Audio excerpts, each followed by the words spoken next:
Why are you dropping frames?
Tonight's episode of the Outsider Insider Live is brought to you by The Kahat Airlines.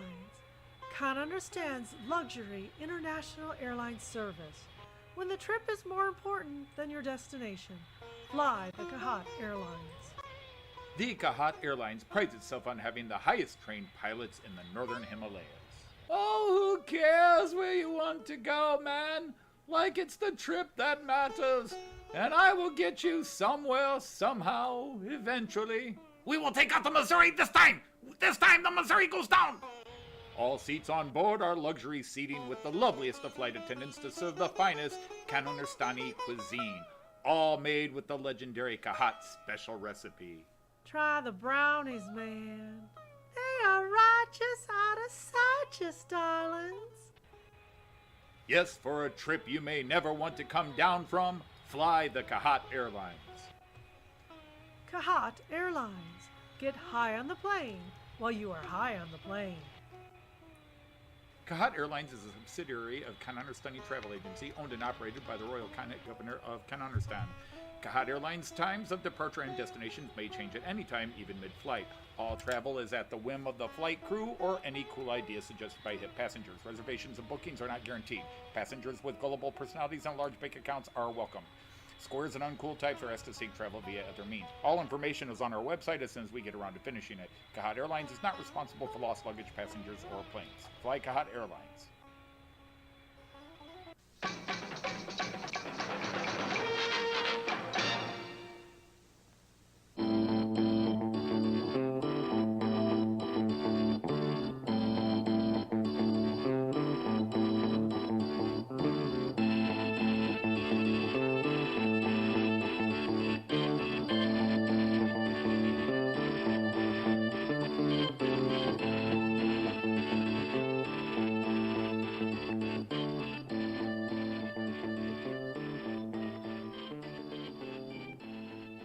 This channel is a not-so-proud member of YouTube's all-encompassing special society of heavily overwhelmed layout enthusiasts.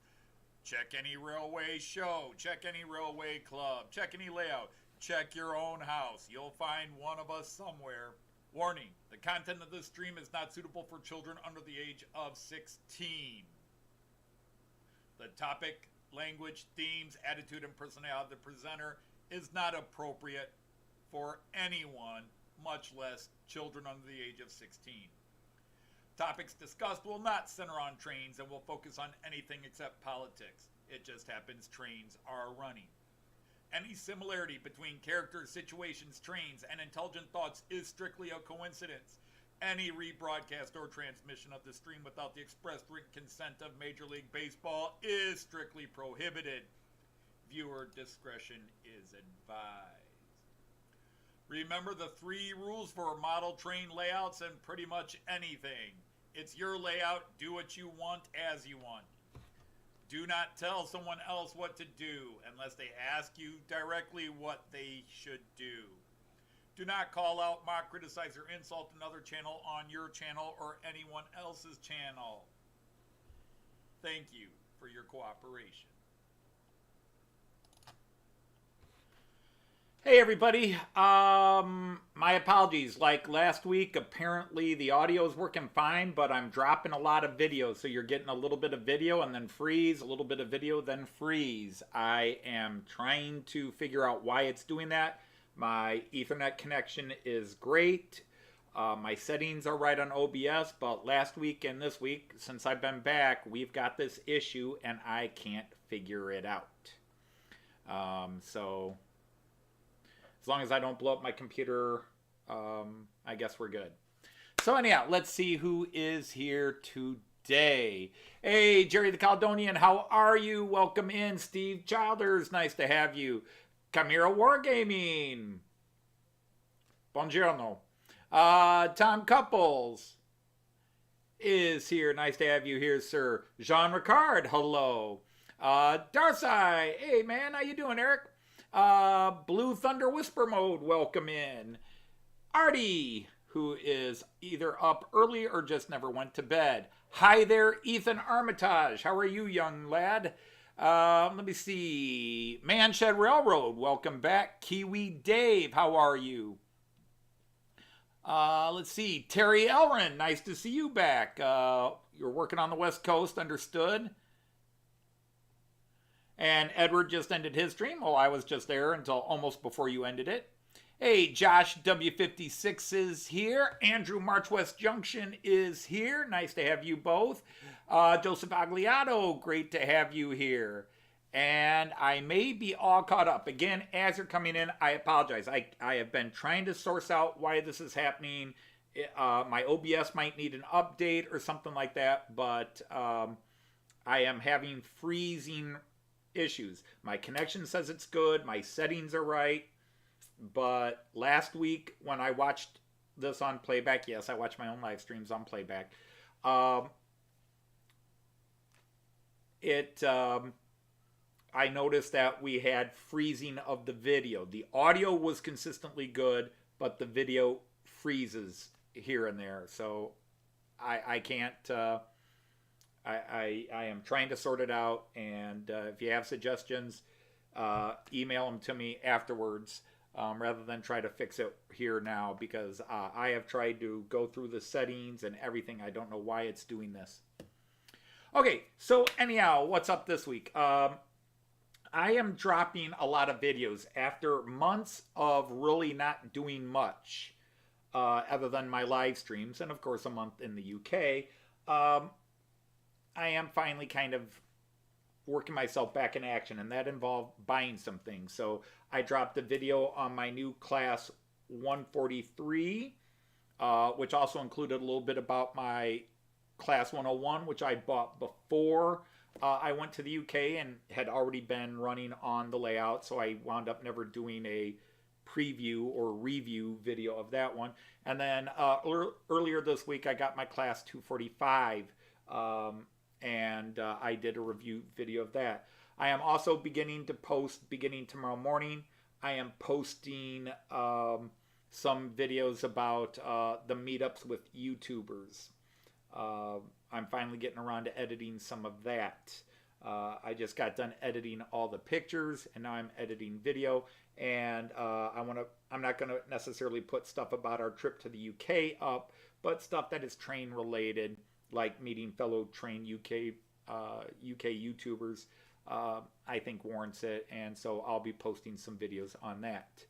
Did anybody else come in during that last babble? Hey, Chris is there. How are you, Chris? Got one of your mugs right here still. Your other one is in the dishwasher. So I've been buying a lot of stuff, preparing myself for a couple of projects. So if you didn't see, they're all on the layout right now, but I have two new locos that have not run on video yet. They were not run on the show last week, so this will be the first time on camera. Hopefully they're not too shy.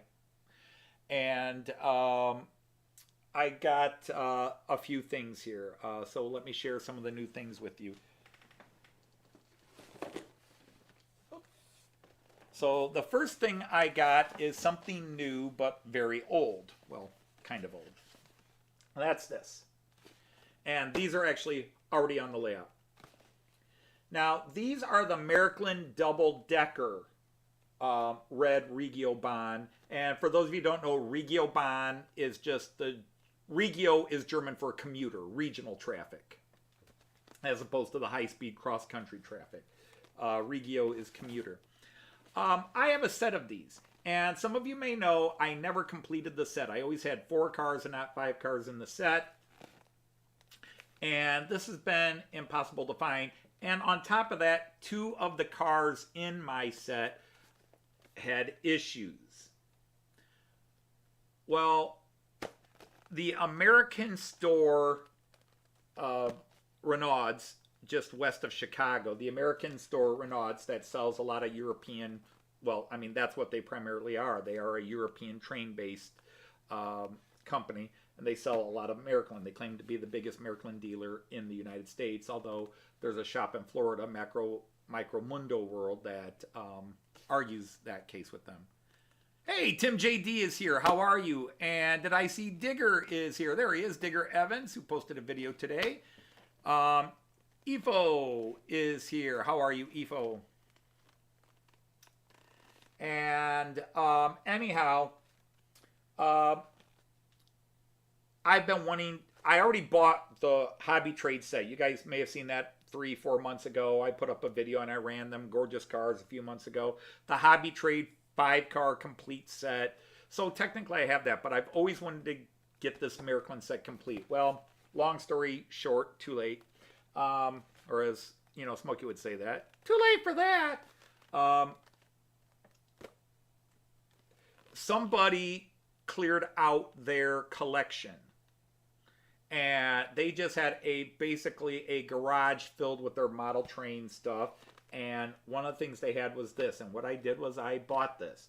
Now, I paid more for this than it cost new originally. But this is a pain in the butt to find. So I swallowed my pride and I paid the collector price.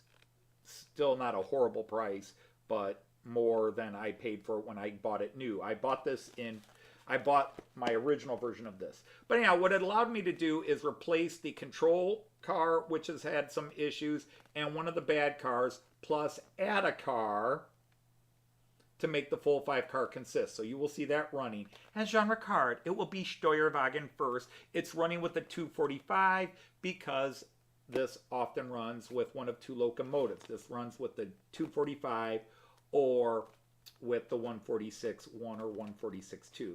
Now, for some of you that are new to this channel and say you'd like to learn more about German trains, you can ask me questions, you can email me, whatever, but I will explain again. The German locomotive system is really easy. All German locomotives, just like every locomotive, come in classes, which in German is BR, Baureihe, literally building row, Baureihe. Bau is build, Reihe is row. Building row. Model number or class number. And it's always a 3-digit number now. And the first number tells you what type of locomotive. 0 is steam, 1 is electric, 2 is diesel. So 044, steamer. 146, electric. 245, diesel. And then if there's an additional number, that is an upgraded class. For example, the 146 went through 146-1, 146-2, and then they massively overhauled it to make it adaptable for the high-speed circuit with the ICs, intercities, and it became known as the 146.5, 146.5. And then they eventually started replacing the 146-1s and 146-2s with the class 147. Now, it's not etched in stone, but basically the second 2 numbers tell you whether it's freight or passenger. It's not etched in stone. There are exceptions, but basically 50 and below is passenger, above 50 is freight. So a 146, it's below 50, passenger. A 156, it's above 50, freight. 245, passenger. The second 2 numbers are below 50. A 2 $180 freight. Okay, so that's that. And then in Germany, if it's owned by the federal government railway, local service is red cars and red locomotives. High-speed service is white. Anyhow, so I bought this, so now I have a 5-car consist of this. It's the first time ever in my life I actually have the Märklin 5-car consist for this, which is the proper prototypical. I hate to use that word, but when it comes to how many cars on my trains, I do like to get that part accurate. So anyhow, that was a little upgrade on that. Now, let's go to the big box. I don't know. I don't have an easy way to do this. I've got millions of cameras, but none easy to do this. Oh, this came in Wednesday, and my grandson Kai helped me open it already, but we didn't take anything out. This is a lot of the future of my layout. And this is only the beginning box. There'll be a couple of more boxes like this.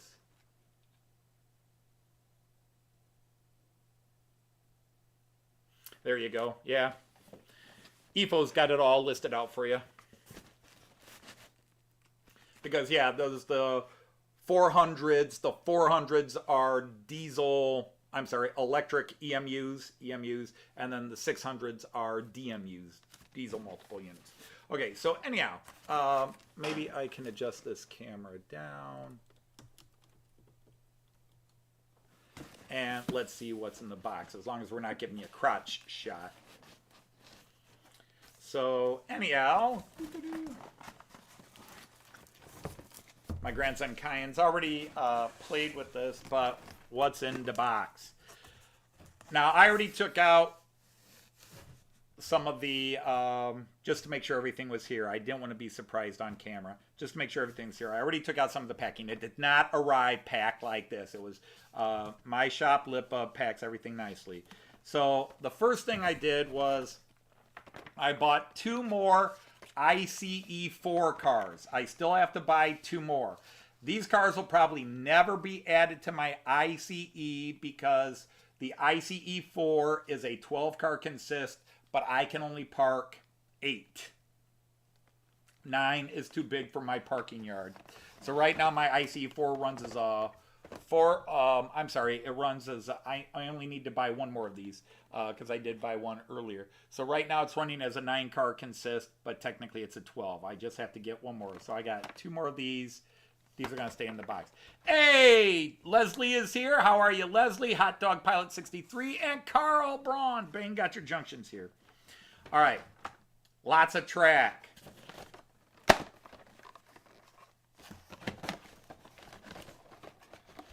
Now, all of Märklin's track comes as part of a bizarre algorithm that even Evo probably, it's all based on 360, but even Evo probably can't explain it simply and easily. But a ton of track, boxes and boxes, short track, long track, a lot of track. Why all this track, Anthony, if you've been happy with your layout? We'll talk about that in a minute. Now, a crap load of turnouts.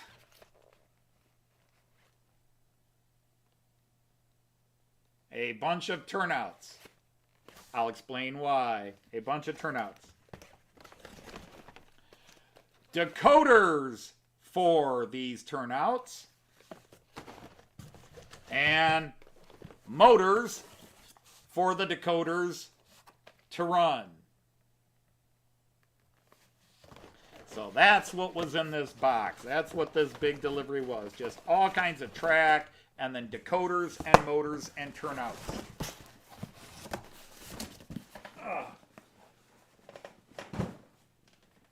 So, whoops. There's the crotch shot I was trying to avoid. So, what's that all about? Well, this. And I'm going to switch camera here, and hopefully it's all good. Where is it? Long view, right there. Okay. Hopefully you all hear me. Did anybody else come in that I missed? I think we're all good. Hey, Kieran's here and Kyle. Kieran, nice to have you. So, hopefully you can still hear me because the mic's right here, but I'm going to look at this camera. I have 4 turnouts. 1, 2, 3, 4. This interchange right here has 4 turnouts, but they are long, narrow turnouts. And ever since I put them in there 2 years ago, I've had certain trains and certain vehicles that keep having problems with those. Whenever they pass over them, I've got like my old control Steuerwagen for this Regiobahn set I just bought a new version of. Anytime it passes over that, it shorts out. There's been problems with those turnouts. And when I went back to my German Märklin sites, and I'll come back to the front here, but you guys can see. There we go. When I talked to my German and European friends about this, they said, stay away from Märklin's long, narrow turnouts. Now, I did the long, narrow turnouts because it helped fit a certain pathway I was trying to build there. It narrowed the gap a bit, and it's been nothing but problems. So that is coming out, and I'm redoing the off-ramp into the small fiddle yard I have where all my high-speed trains park. So I am going to tear out those long, narrow turnouts and replace them with Märklin standard turnouts. But because of that, it's going to change the whole, and I'll go back here. I should have just stayed here. It's going to change the whole layout diagram right here because these are all set up based on that. When I put in the new turnouts, I have to adjust all this track in here. I have to adjust everything here. It's all going to be shifted millimeters. So I have to have plenty of new track to go in where I've had some troublesome track, but those platforms have to come out, and I will just redesign and come up with a new algorithm, a new setup for the track and try to get everything really nice and even in there. But yes, over the probably coming in the fall, I'm not going to get to it next week. I've got other things I got to do in life, but that is the next big project on the layout. There's going to be some major changes over here, and I'm just going to replace those. Have been tricky, pain in the butt points, as some people call them, turnouts as other people call them, Weichen as they're called in German. Hey Roy, how are you? So that is a major change coming to my layout. And once I fix that, then it's go back into 3D printing and try to figure out a way to print the Delmenhorst City Hall, Water Tower, the Rathaus, and Wasserturm, so that I can complete this, because I do have more Fowler car stuff coming. I bought a new Fowler car kit, but I've got to get some more motors and some more other things, and I'm going to redesign the Fowler car system, and the redesign is going to involve Fowler cars actually running and taking a highway from Delmenhorst to Bremen, the Bremen-Hanover side, so there'll actually be a full traffic loop going through the middle here. Hey, there's 156 Andrew. Changes the geometry. That's what I was trying to say. I'm saying algorithm, but there we go. So anyhow, let's see how trains are running. I ran them in a bit with my grandson today. My grandson, I have been babysitting, Joyce and I shouldn't say I alone.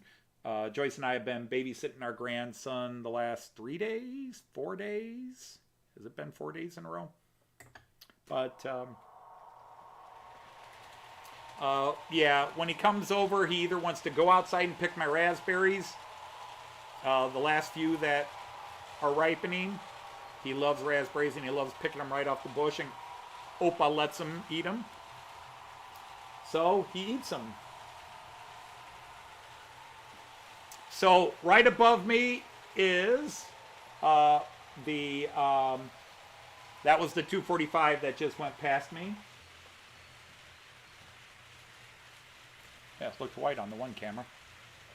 That is the new 245 coming into the station, so it'll be coming up in view right there.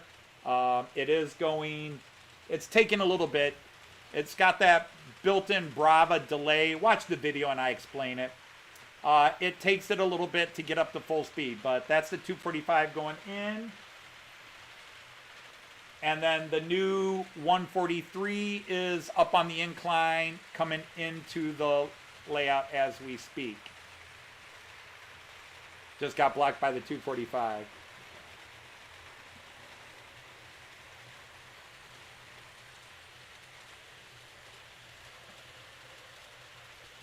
Sorry to hear that, hot dog pilot. I grow my own raspberries. We make raspberry filling. We make raspberry jelly. Last year we had so many raspberries, we made more cans, more jars of jelly than we could eat. We still have 2 jars left over.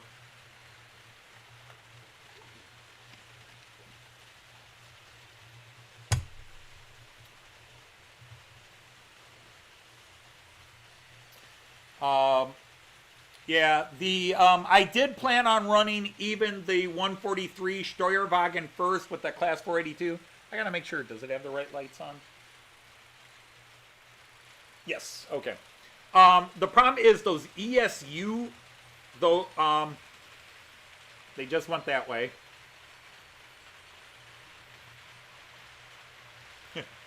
Yeah, they're coming up, I'll show them here in close-up. Let's see, where's up the ramp? Up the ramp, up the ramp. Here we go. They're going to come up here in a second, as long as nobody gets in the way. But here comes the new Class 143.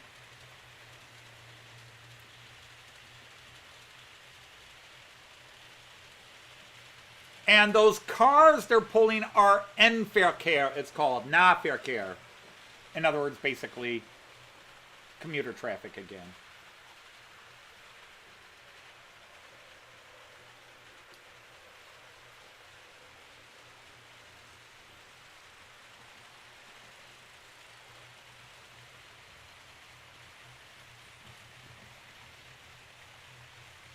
Welcome, David Greenwood. You are not knighted again somehow. I now declare you a knight of the rhomboid table.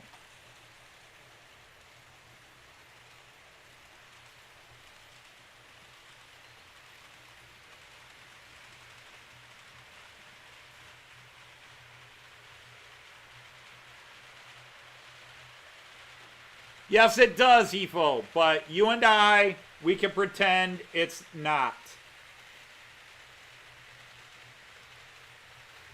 It does say it is from the Sult line, but when it's on a layout, it's a 245. So let's just...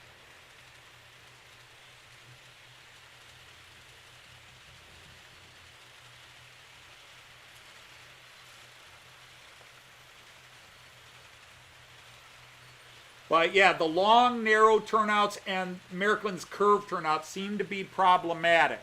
I got rid of the curved turnouts a long time ago and went with their basic, the 611 and 612, the left-hand and right-hand basic turnouts. I've got a few more down here. But this is Merklin's basic turnout.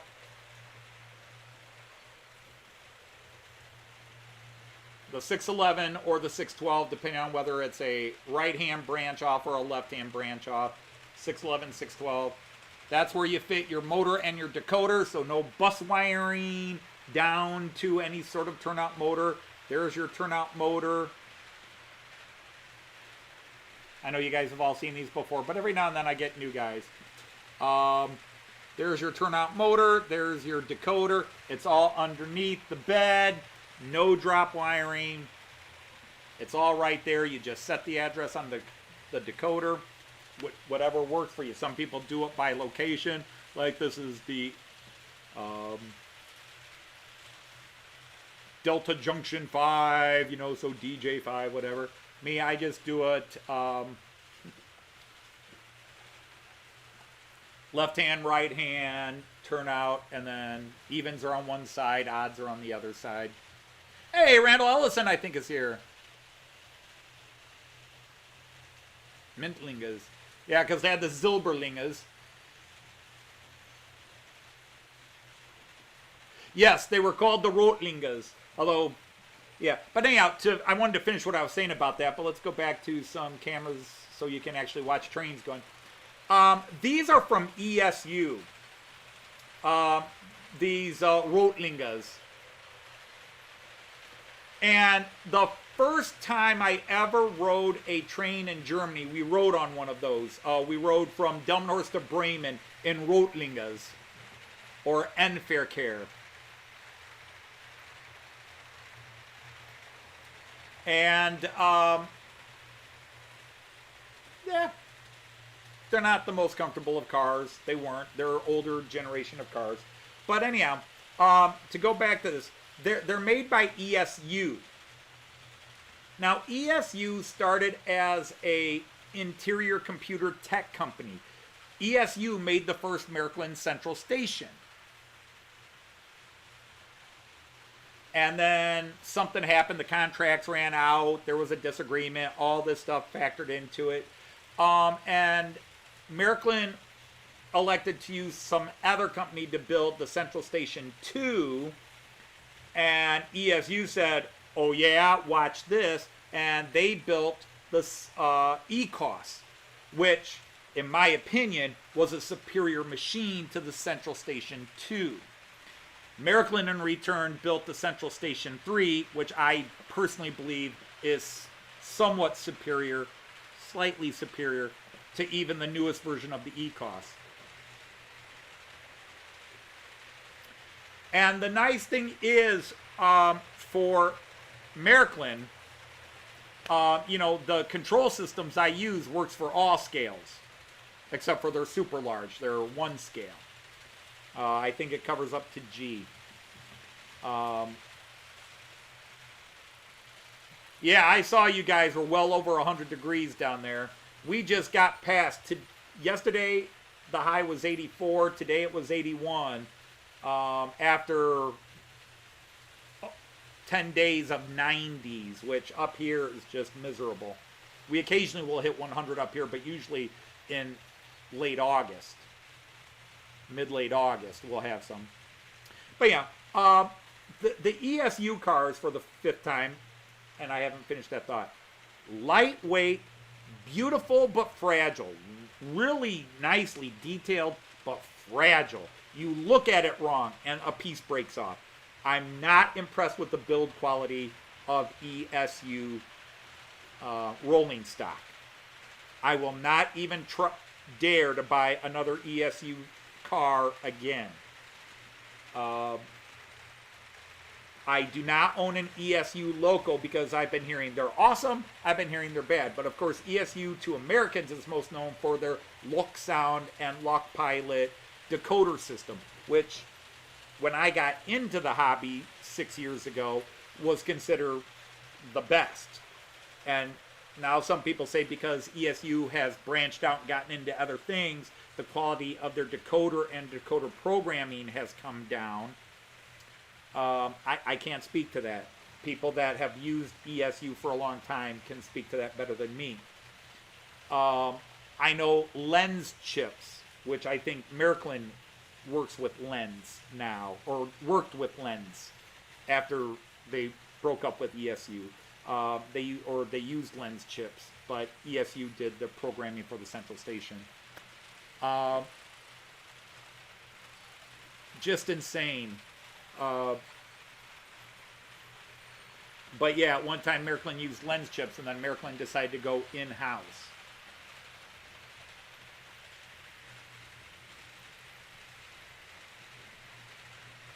Yes, they do very good.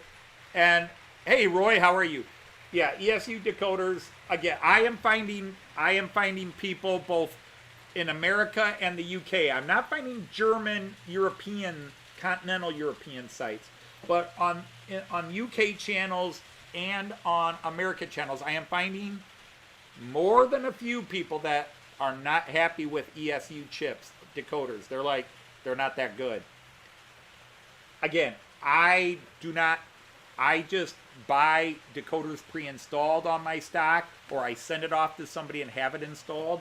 So I can't speak. The only thing I will tell you is that an official Pico licensed dealer and repair guy told me Pico chips are garbage. When I bought a Pico from him and asked him to upgrade it, he said, yeah, but I'm not going to put the Pico chip in it if that's all right with you, because Pico chips are garbage. Pico decoders are garbage. Oh, yeah, I'm sorry, I didn't even get to mention that. I've got to pull that up here, so let me get to a camera here. Not that one. Not that one. That one. Yes. A tribute to our UK trip. I totally forgot about this. In tribute to our UK trip, I'm running a freight wagon that's all Hornby or UK based stock. Okay, I don't have a lot of it.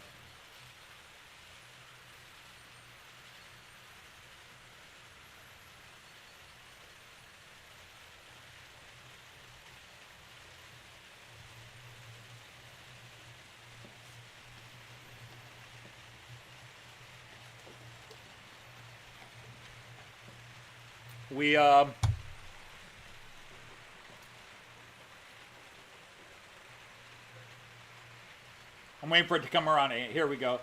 I've got the 4 Beetle things because everybody knows I'm a Beetle guy. And then I have the little coal carrier. I think that's supposed to be coal. That is a gift from Andrew McDonald, March West Junction here. Thank you. But that is the National Railway Museum labeled one. And then the big wedge tanker, or I forget what you guys call those. That big wedge tanker is a gift. It's a Daypole one, and it was a gift from Danny at South Line, Southern Line. So again, that's kind of...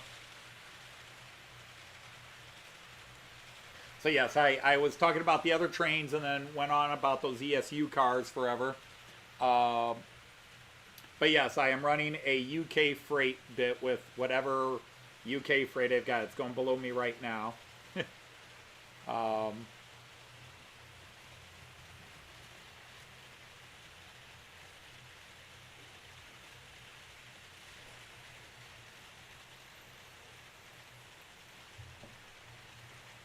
Yeah, we're finally getting some rain this week. We did not have much rain at all in June. Now, we were out of the country, but my grass was just pretty much dead, except for the weeds that blow in.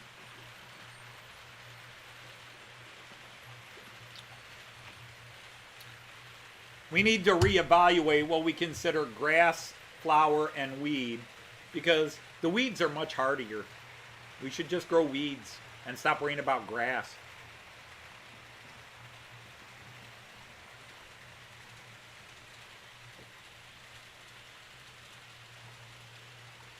And the freight, the little UK freight is being pulled by my 181.2 mixed hauler locomotive. It actually works in the Saarland area of Germany.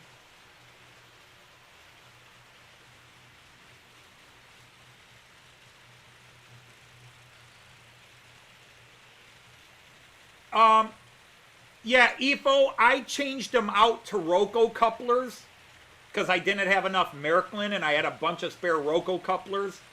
And yeah, I was testing it and they do not like it. I think part of it's just they're lightweight. Once they start to go around or go up the incline, the car right in front of the locomotive derails. I was trying to do it. I actually had it set up to go Steuerwagen first. We were doing test runs with it with my grandson down here, and it kept derailing. So it's pulling instead of pushing. But yeah, I am out of my Märklin couplers. I need regular and shorts. So my next order, which will be in a few days from from Lipa, I will include some more Miraculin couplers. But I know I switched those out originally with some Miraculin short couplers, and they hated it. You got to use Rocco. They did not like the Miraculin short couplers at all. A tribute, you're having fish and chips for dinner. The funny thing is I don't like fish. I do not like fish, but I really enjoyed deep fried fish and chips in the UK. Joyce, after the second or third time we had fish and chips, she was done. We went the last 2.5 weeks in the UK where she never had fish and chips again. We had it twice over a week period. I had it one more time. She would not do it again, and she likes fish. Being a Catholic girl, she was brought up on fish.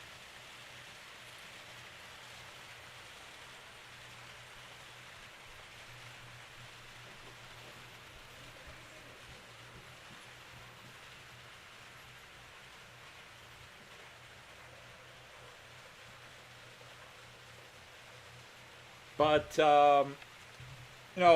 Robert from Robert's Train Set just posted his pictures from the National Rail Museum and his video. And he put a little bit in the shorter video with his pictures where he was trying to get us all on his selfie stick. And then he did the video where we were all together, and then what he did on his own after he left us. That was cool. I thought I videoed more, but that is a series that begins tomorrow morning. When you guys in the UK get up, I have a series starting, and the first 2 videos are already set up. They're not scheduled. I have scheduled them, but they won't be public until tomorrow morning UK time. Early, it's like 1 a.m., 1:30 a.m., 2 a.m. American time. It's 6:30, 7 o'clock UK time, so it's 1:30, 2 a.m. American time. Tomorrow and Sunday. And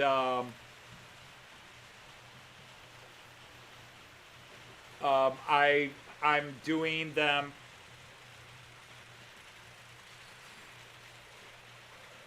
So, the first one is the people where we didn't get video of them. It was just the people where we had a quick meet.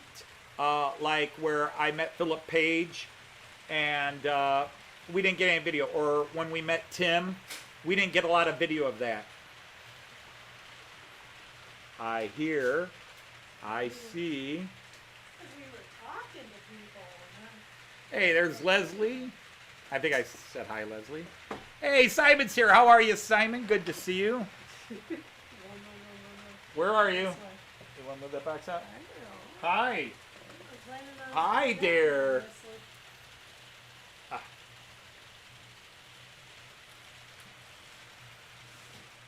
Yes, my other co-host has arrived. He's getting a haircut tomorrow. Yep. Have an appointment and everything.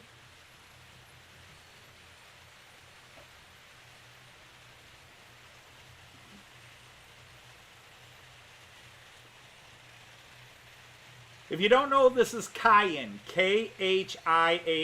Kyan. Did you want to turn that camera around? It's really hard for me to do one-handed here.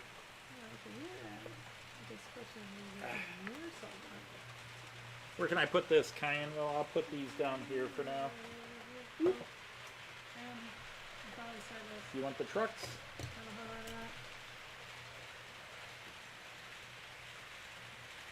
So, hi everybody. Hi Leslie. Oh, Hi Tom. Hi Roy. Hi Kyle. Hi Chris. Hi Randall. Hi Kieran. my voice carries. I'll be fine. Yes, it does. Turn your camera. Well, I can't see. I know. Well, now you can adjust it that way. When you put it straight on you, it's actually sideways. Is that better? Better. Is it too low? No. You just keep turning it that way a bit. Oh, so...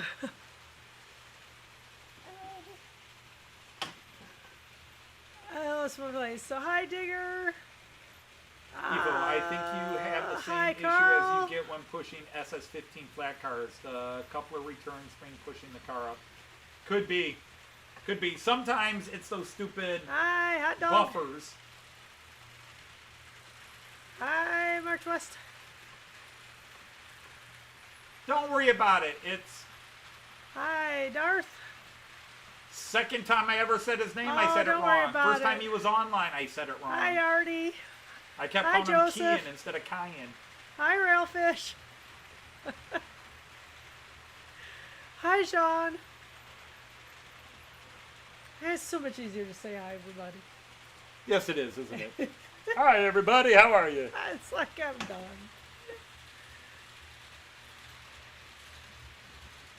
You see the trains? Huh? Yeah? Look at him go. Did you say hi?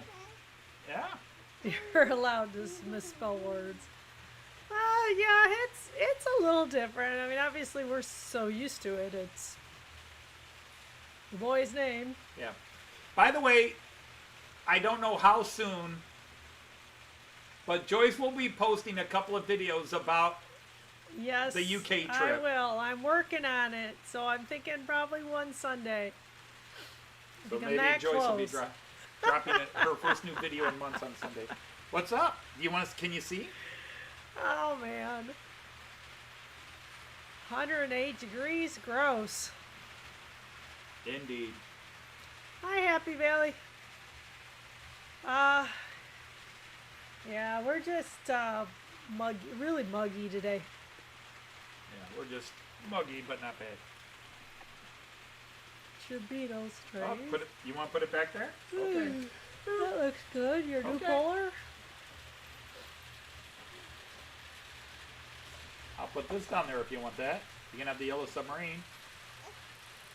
What? Put it back over there? Fine. I'll put it back over there. Ooh, what are you doing, Artie? Did you trade 108? Cold, rainy?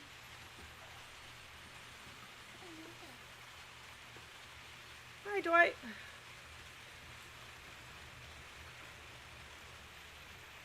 Go for it. Push it. Did I scare you? 3 years? It's probably about right, but Yay! hi Andrew. Fine. And hey Tim. Okay, put it back. I'll put it Yeah, back. that's Get that on my face not now. any better. Yuck. Hey, we're just in the 80s. We're supposed to have a super nice weekend. So I think we need to play tennis in the morning, I thought we were going to get the boats out. and then the boat's out on Sunday. Oh, okay. Gotcha. You know, and we should go early and get that stuff over there. And try So to, did I see, hey, Dwight is here. How are you, Dwight?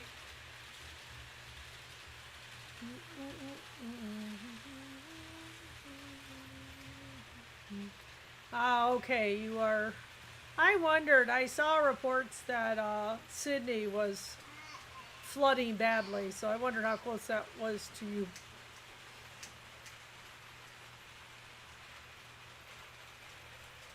Well, yeah.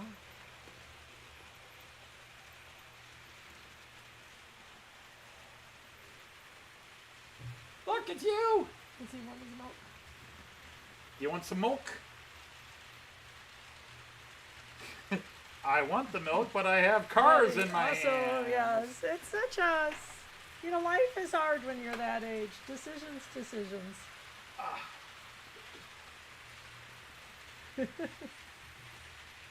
Is Chris in here? Chris, yeah. Chris No, is here. not that Chris. Which Chris? His daddy, Chris. Oh, Hard to no, know. I didn't see. Okay. He's been popping in, which is nice. Oh, yeah. As far as yeah. I know, his first word was done. That's the only word. He still doesn't speak much English. He has up, please, done. And up is upped with a T. Up. Yeah. Um, He is down. there's cat can be Dacked. dak or cat, kit. He really is not talking. He talks. He's just, we don't speak his language yet. And he doesn't speak ours. Hi. Well, there's his Didn't mom. hear you slip in. Oh, look Mommy's who's here. here. Look, Guyan, over there. Look who's here. Also, Yes. his first word was mama. Right. His first word was mama. Yeah. Mama, dada, dot, duck. Okay, so the cat came in third. Do you want to go see Mom? You want to go see Mama? He hasn't been awake very long. He has been very serious. The only thing he wanted to do was come down and see Opa. But he seemed to have woken up in a mood. Liz tried to get him to come and sit. So nope, he is, give me this, give me that, I want. So, yeah. No, hot dog pilot. No, he doesn't say gimme. He Really? points with his arm. Feeling any better? Whatever he wants. He But you're just not points making with him his up, arm. He yeah. doesn't even point with the fingers, just his arm. Yeah, that's What do you want, kind? Kyan? Eh. So, But we took, my daughter's also teaching him sign language. So, like, when he says please, he Right. also does the hand gesture. No, that's the only when he wants grandkid to we eat, have. he'll Curly. usually do the... Like, this is a different grandkid. Well, Nope, we only have well, one. I have a son, his fiance, and another daughter. So this is not the whole family, but it is 3 generations because you got mom, Yeah. daughter, and grandson.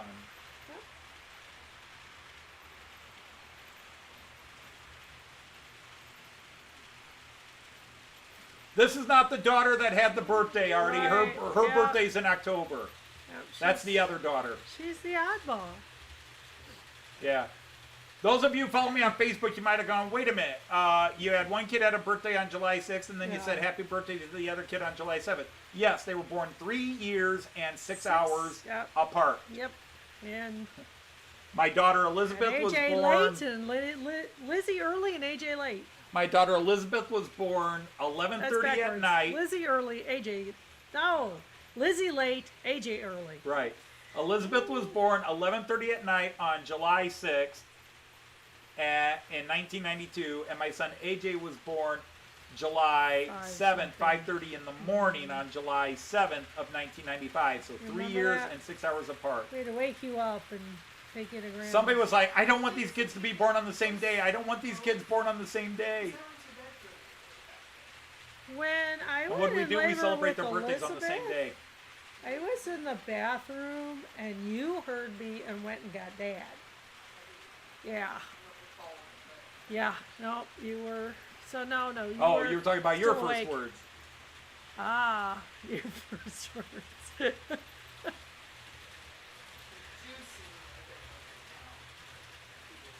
No, he still doesn't say Opa, although when he says up, he'll go up, Opa, up. So it's almost like he's trying to put an Opa in there. But right now, he doesn't really ask. He just comes and grabs me by the thumb, or Joyce by the thumb, or Mom by the thumb, and pulls you where he wants to go. Come here. That gets a little old after a while. Uh-huh. Like, he'll take us to the patio door. Are you going to Oma? I believe we want to make our way to our mama. Do you want to go see mommy? You want to go see mom? How does Lacey?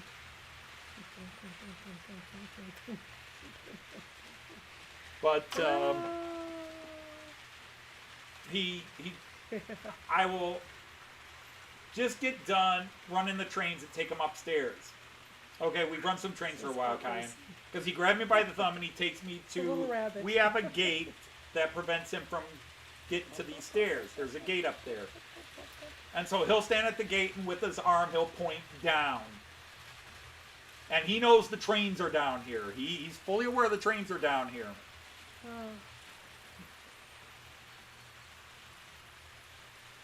And then, so I will say, okay, we ran trains for an hour, 45 minutes, whatever it was. And he decides, okay, that was enough. She got All right, some sleep. we turn the trains off and we go upstairs. And I will immediately sit in the chair and say, okay, and immediately grab my thumb. No, now we're going outside. Because what he wants to do is he wants to go outside and he wants to go down to my berry bushes Bologna and and eat cheese the sandwich raspberries, for the lunch. strawberries, and the blueberries we have grown. Most of it. He wants to, and he knows how to pick them off the bush. But he Most of does it. wait. He likes to wait. I have. Can I? Can It's no I? worse than a hot dog. I'm sure they. I'm sure. Gotcha. Okay. She goes see the mommy. I mean, I remember vaguely my 3 kids when they were that little, but You're gonna be a stinker, aren't you? the attitude They're is like different cats. because They make you pay. he's not mine. I can hand him off at any time. Although I'm not the favorite grandparent. Or am I? Oh, you probably are. I'm the go-to grandparent. We're good for different things. Yeah, I'm the go-to grandparent. I don't know You'll get that there. there's favorites, but I'm the go-to grandparent because I got the trains, I got the berries, and I got the cars and the toys, More and fun. he goes. It's not that I'm more fun. Feed him and change his butt. Oh, we've had 2 messy diapers today. Well, you can Yeah. all go back and watch the video about how the trains keep You me in the wanna see your basement.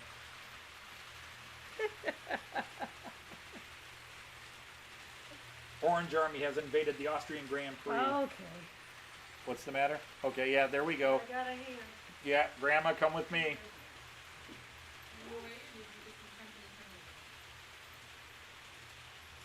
He wants to try the step. He wants to try the steps without crawling. He did that in a couple of places today.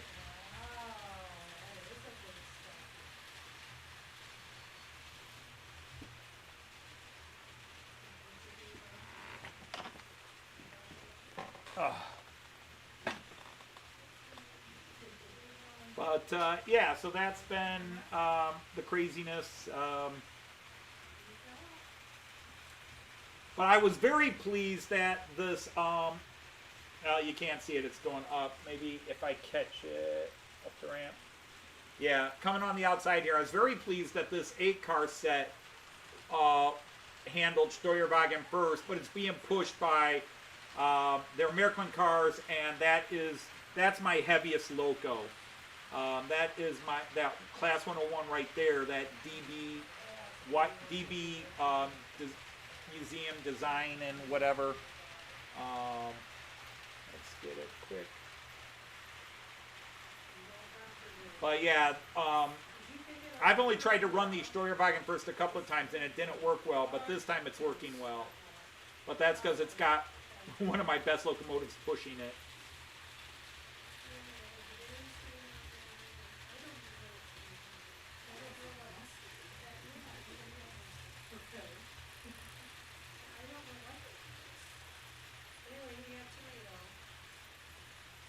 Well, in all honesty,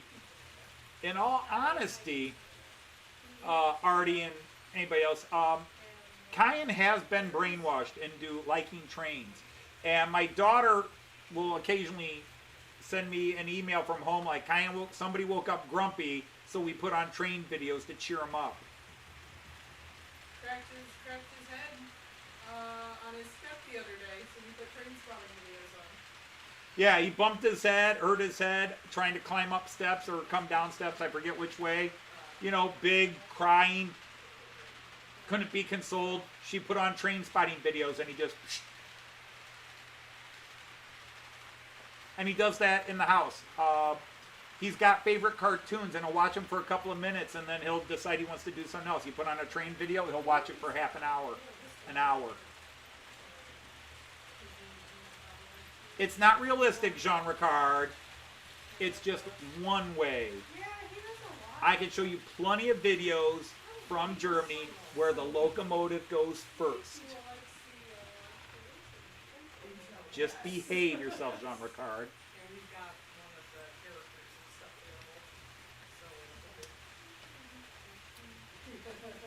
You got my daughter and my grandson, and even my wife here. You keep picking on me, Jean Ricard. They'll turn on you. Blood is thicker than internet. Hey, did I see George is here? Or did Chris play his joking nail? Nope, George is here. There he goes. Yeah, while Joyce is away, but, you know.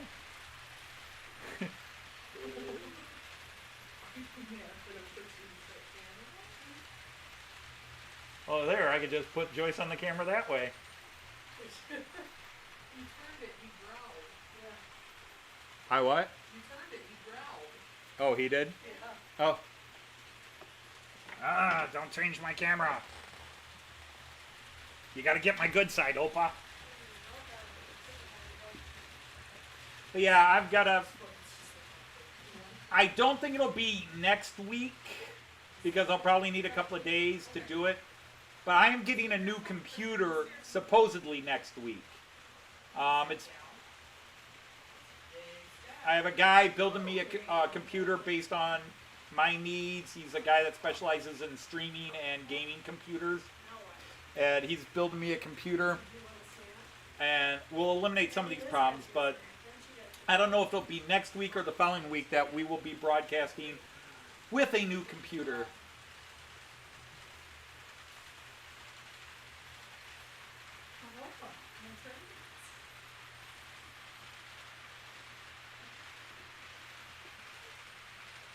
Actually, Evo, I find doing it this way, where you get the widest view of the cameras, works the best, rather than trying to split the screen up. You know, I mean, if I went down to a couple of cameras... Opa can't go, buddy. Opa's busy, sweetie. Opa's busy. Opa, come with me. Hi, Kai. Are you hungry? Opa... You hungry? Kai, no, I gotta stay here. Come on down. Artie can tell you, Artie's called me twice where he's crying out. Opa won't go with him, he's upset. I gotta stay here, I got my show.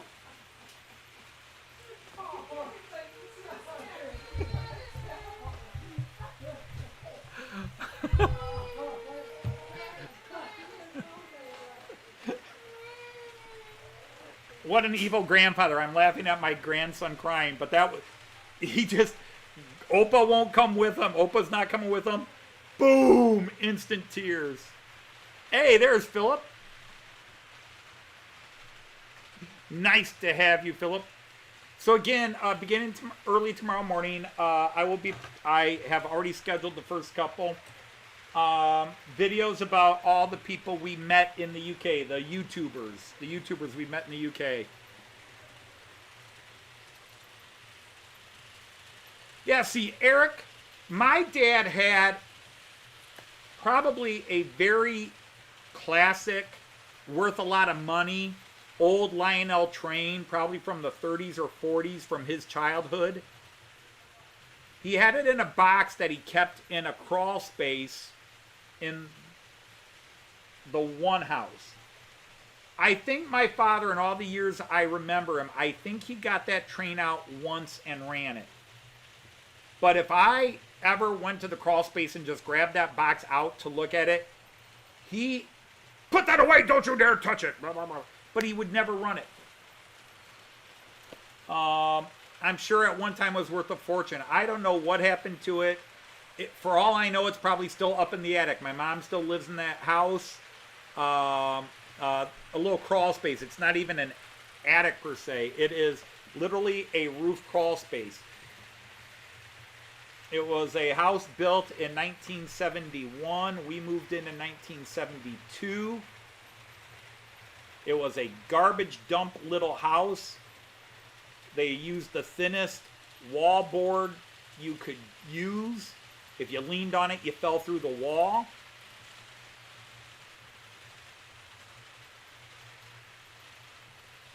Actually, I don't live in the basement. I'm not down here that often. In fact, the vast majority of the time I'm down here in the basement is during the live stream. I am not down in the basement that often. Now, this week and last week I've been down here just a bit more because I've been running in all the new trains. And then I didn't get to run my trains in yesterday for the show and set everything up, so I came down with Cayenne and we set up trains for today's show.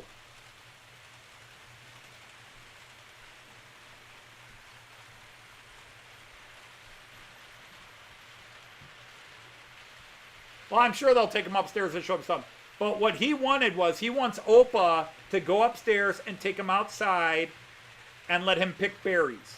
That's exactly what he wants. My little postage stamp yard. I have just a little bit of square grass, and then next to the garage I grow raspberries, Joyce grows strawberries, and then I grow blueberries. And every day he knows those raspberries are out there and that some are ripe, although we're getting to the end of the harvest, so there haven't been many. There's a couple out there that'll probably be ripe now that weren't ripe this morning, but they do ripen quickly. You look at them in the morning, they're pink. You look at them in the evening, they're red. They ripen fast.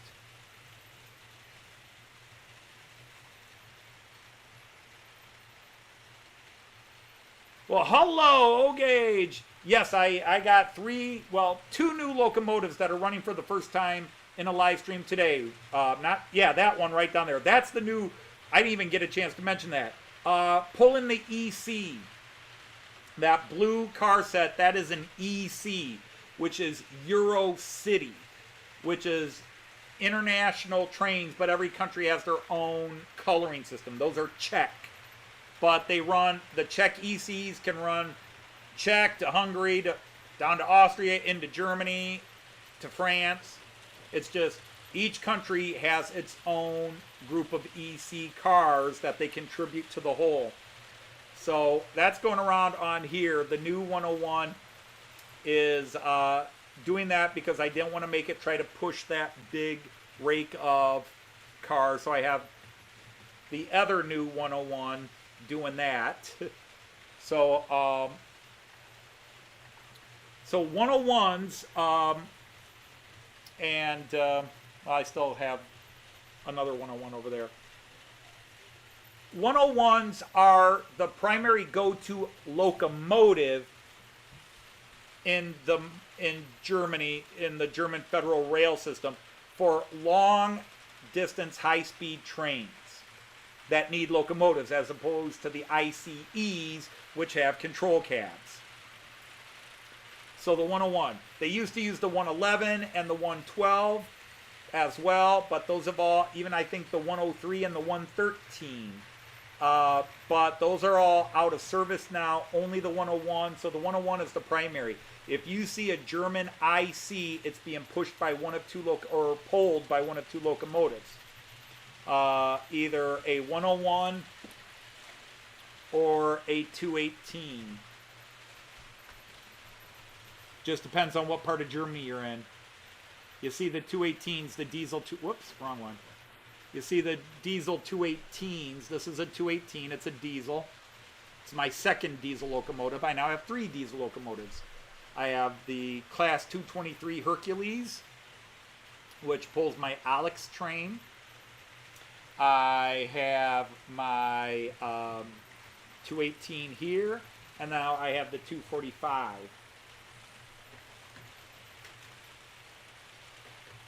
But, and usually the 218s work in tandems. They have 2 of them.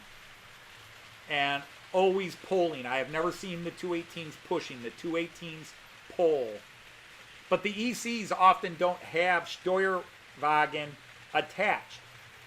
The ECs, Joyce and I have ridden both German.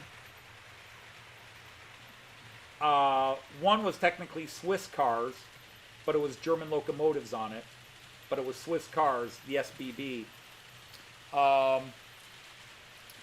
And then the Czech, the Czech one was pulled by a Czech 370 locomotive, Class 370 locomotive, or 371. which is, yeah, 371. This guy, which you guys have all seen before, that I still haven't gotten converted because I can't get the conversion parts because Acme isn't making the conversion parts, and there's not other versions. But this is a gorgeous locomotive. It needs to be seen. This should be pulling my EC. Now again, some of you are on phones, so you probably don't see that well, so I'll go up to the enlarge it the best I can. That is a gorgeous locomotive. I do like the Czech livery. They've got some gorgeous trains. But anyhow, yeah, I bought this with the stupid idea that it would be easy to convert to 3-rail. Nope, you have to have a special bogie set, which they're not making for this. Damn them.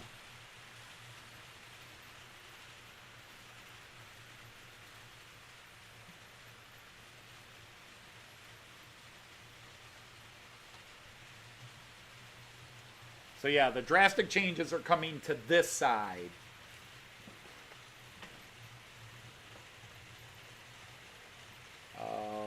I don't know how drastic they'll be yet, but definitely a lot of changes, especially that section right there where those two trains are passing. That has been a problematic section for me for years, and for 2 years. So it is time to change it. But again, for me, right here, right now, this is special. First time ever I've run a 5-car Märklin consist. I've got it in hobby trade, which I got at the beginning of the year, January or February, I forget when. But I got that hobby trade 5-car set up on the wall, and it'll run. But now, for the first time ever, I've got a Märklin 5-car consist of the Regio bonds. And again, Regio is just regional. So yeah, now again, Evo can correct me because Evo really knows his stuff. So I like to have people like that around.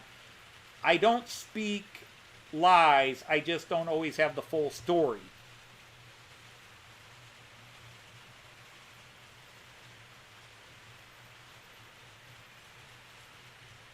Well, I don't want to go that drastic. What I just need to do, EFO, is get that train converted to AC. I'm just waiting to see if there's somebody who's willing to take on the challenge and say, I'll do it. I can do it. Because I've even got skis. I've got the wiring. Because I really thought, what the hell, I'll do it myself if all else fails. But I really would like to do it on a practice train before I do it on one I spent $330 on. So yeah, I'm not gonna cut the bridges, the metal bridges between the track lines on the Märklin. I'm just going to, since everything's going to be 3-rail. But so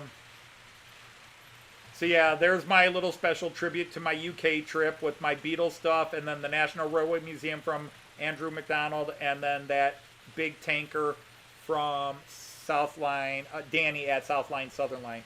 All these amazing gifts. And the only car I'm not running is the level car that Jim gave me. Although Kyan and I have been playing with the two cars, the two little Märklin VW minibuses that Jim gave me.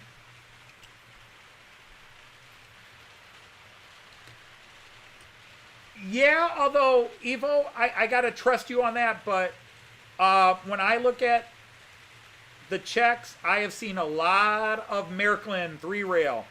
When I look at and talk to a lot of my Czech friends, there's a lot of Märklin 3-rail in there. Märklin 3-rail is Central Europe. France, even Eastern France, you get a lot. I mean,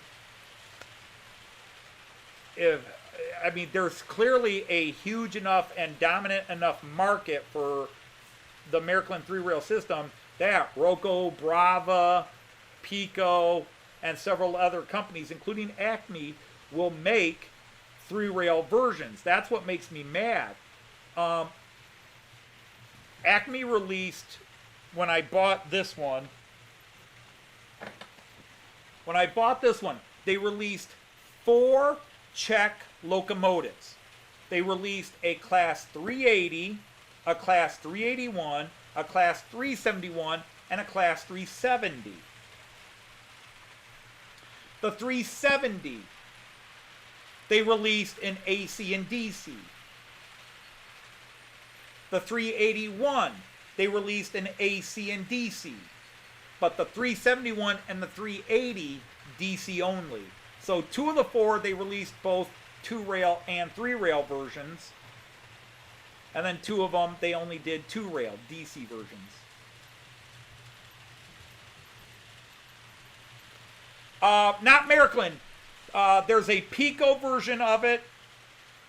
There's a Pico version of this that was released about 6-7 years ago. And I have tried to find it. I found one store about 3 years ago, a shop that had the Pico version in stock, but they did not ship to the United States. They would not ship it. I said, I will pay you $40, the equivalent of $40, which would be close to 800 krona in the Czech Republic, or Czechia nowadays. That should cover the cost of shipping it to the USA. And they were like, no, we don't ship to the United States. And then it sold a couple of weeks later.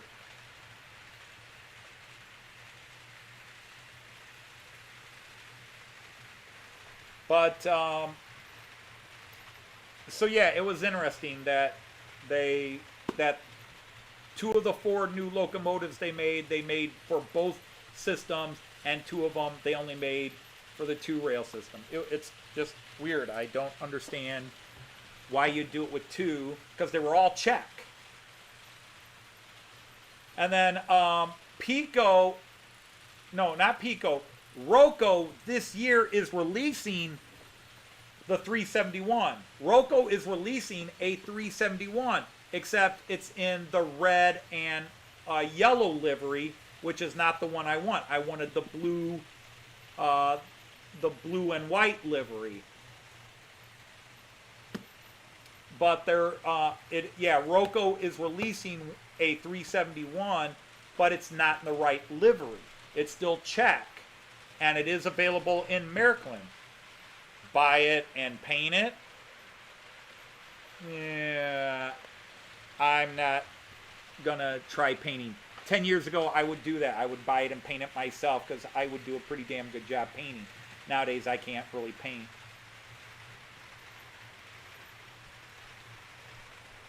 Well, see, you guys are all coming at ship to the UK. Maybe they'll ship to the UK. It was continental Europe only. And the problem is, the people that I could have shipped it to, who would have then turned around and shipped it to the USA, died.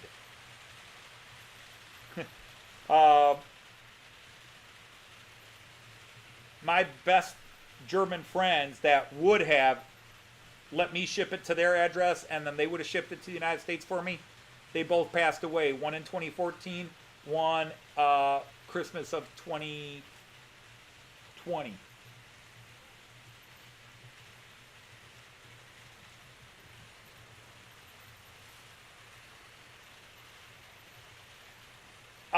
Did they do, because as you know, EFO, the 180 is basically the Czech 380.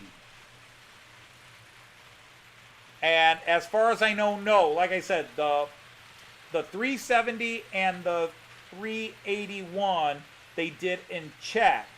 But Maryland, I think, released a German 180. Maryland released a German 180, which is the same thing as the Czech 380. But it was in a German livery, not the Czech livery. I specifically needed this livery because the EC with a blue Class 371 locomotive is what Joyce and I rode from Dresden down to Prague and back. Now, the that train is also pulled by a 101. In fact, it's only pulled by a 101 now. But unfortunately,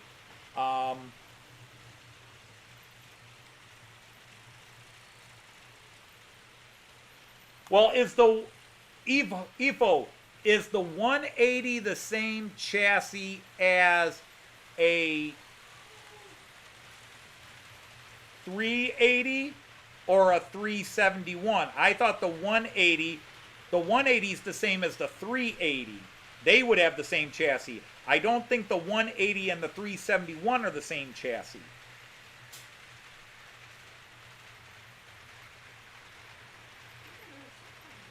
I don't.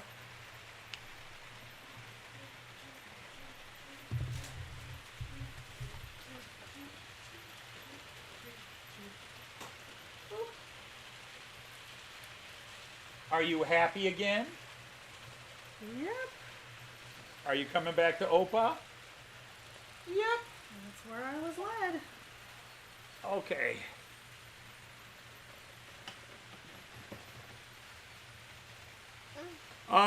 Edward, the tragedy is all but two, well, counting Joyce, all but three of my closest friends have died within the last 7 years. What? Joyce? He wants me to come with him. This was a mistake to come down. I gotta stay here. Yeah, Opa's gonna stay there. I gotta stay here. You can stay with me. Mom will take you.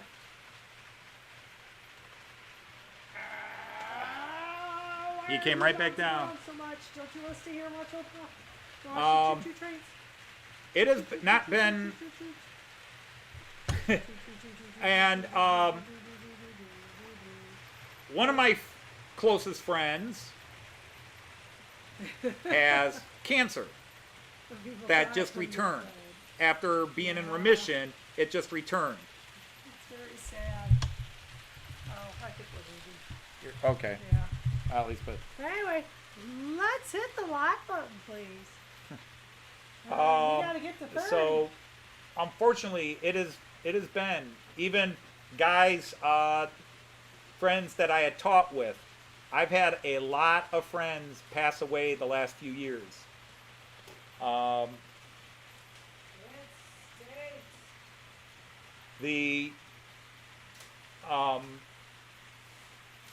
4 best friends in Germany have all passed away.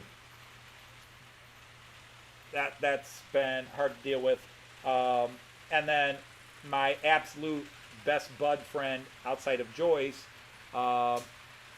he died. There were 3 of us, the 3 amigos, if you want to call it that. We've been friends since the early 1990s, and just best friends, better than brothers, tighter.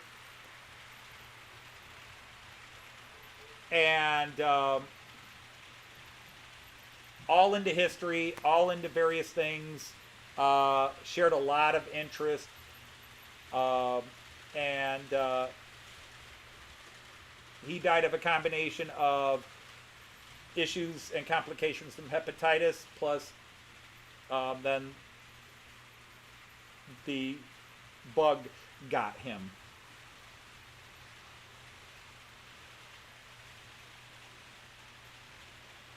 Yeah. So my thing is, EFO, there's got to be a way that this can be converted. Acme even says they sell conversion parts. Anybody that's in the United States that knows American trains, there is a go-to shop that a lot of Americans go to. It's called Helmut's Hobbies, and they're out of Virginia. And Helmut's Hobbies does conversions, and they'll fix and repair. And I called them and I talked to them about this, and they gave me the parts I needed. They said, well, the number for the parts I needed. And I communicate with Acme. We don't have them. So the parts are there. It can be done. But Acme's like, we don't have them. We don't have them. Try this hobby store. Try this hobby store. These are who we deal with. And nobody has it. So there is a way to convert it. You just can't get the parts. the particular bogie setup and the other stuff you have to do to it, it can't just be done according to the guy from Helmut's Hobbies, where I just figured you rewire it a bit, because I know how to convert DC to AC, as well as, you know, taking away the isolations on the pickups and all that stuff. But you do have to change the wiring on the motor inside and out. And then you got to put the pickup shoe on and all that, blah, blah, blah. But it shouldn't be that hard for guys that are used to doing this. But the guy from Helmut's Hobby says you have to do it with these parts. Calling Acme, and Acme says, we don't have those parts. Talk to this company, talk to that company. It's like, Acme, they're your parts. Yeah, but we don't have them.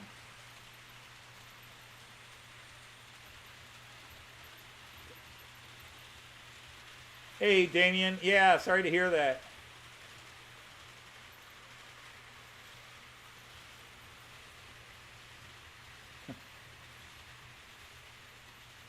Yeah, it's the last, yeah, you know, and Artie, I'm not here asking for pity or whatever else. I just, you know, it comes up in discussion. You know, and then somebody makes, you know, a joke, and it's just, yeah, I mean, the problem is the joke actually, I'm not offended by the joke at all. But the problem is I've actually had that thought, like, all my friends are dying. You know, am I a leper? Because all my friends are dying. That's why I went to the UK and made all these new friends, you know, trying to rebuild the herd.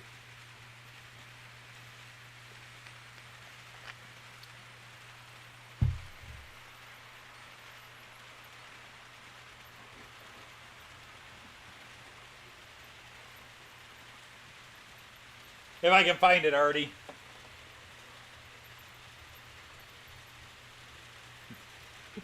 That was a few months ago, and I probably should have put it inside the box, and I know I didn't.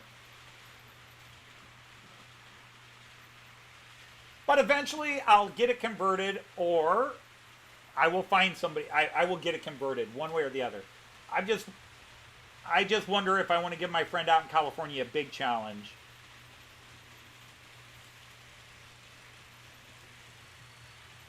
I wasn't even going there, Hot Dog Pilot. I just more like restocking my herd.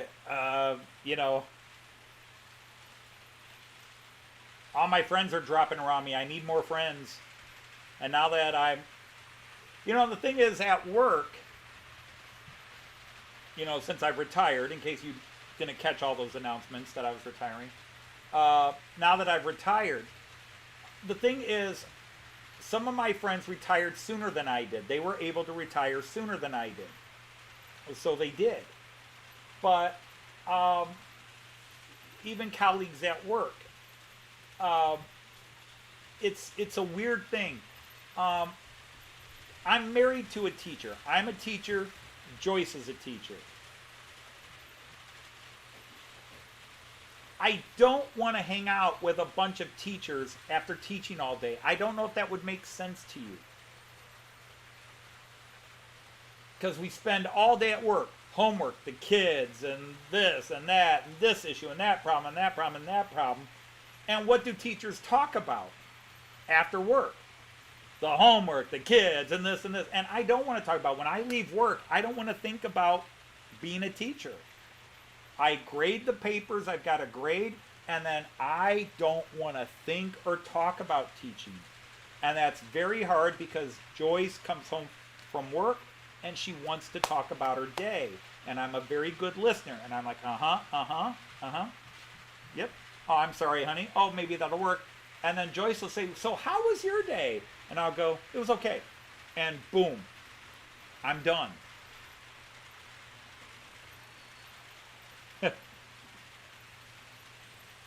So it's just been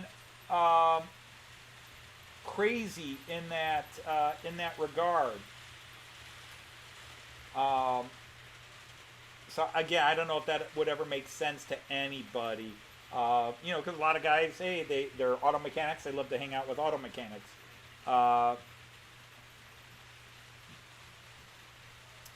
But it's just it's a crazy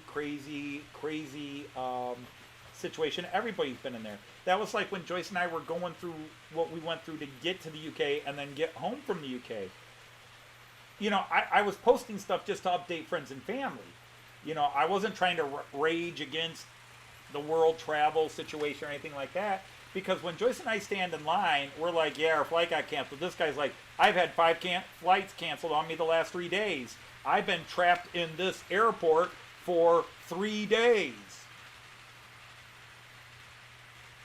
Because they keep canceling flights on me. And it's like, damn, I've got a sick mother or grandmother in Korea I can't get back to because they keep canceling my flights. It's like, okay, we just want to get home.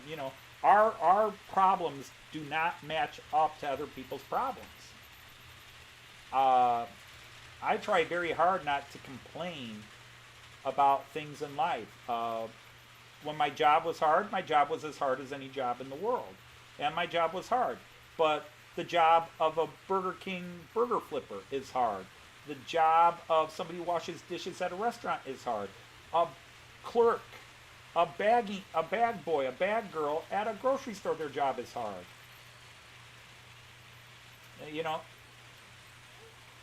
Any job it can be hard and has its bad days. So we just, Joyce and I just try to get by. I live better than, 90% of the people on the planet Earth?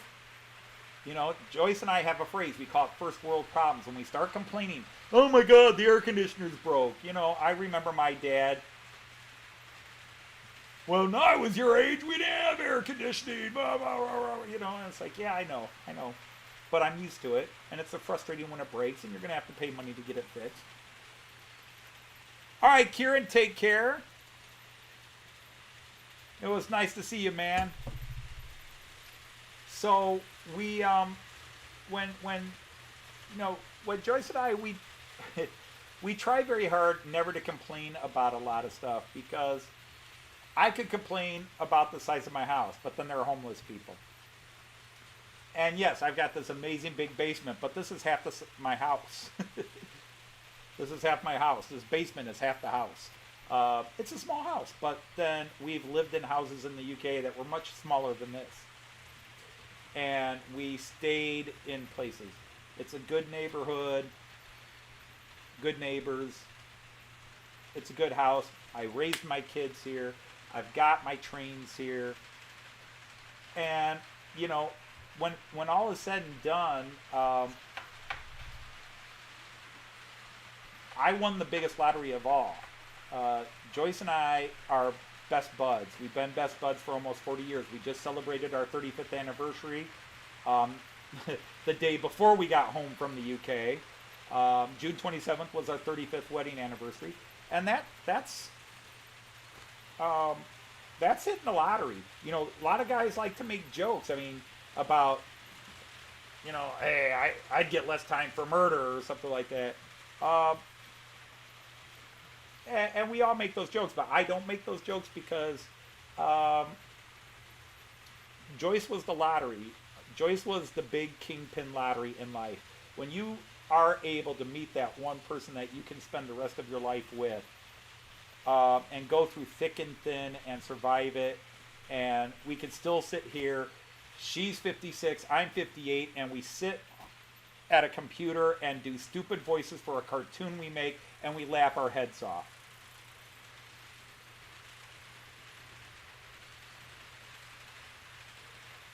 And those of you who are still here that met us in the UK, I think you saw that what you see on camera is Joyce and me. We're not putting our best foot forward just to look good. Yeah, there are. Now, mind you, in the United States, our views of size are different, but still, my house is kind of a small house. But yeah, by American standards, it's a very small house. By UK standards, it's a medium-sized house. By German standards, it's a medium-sized house. Hey, Pierre, how are you?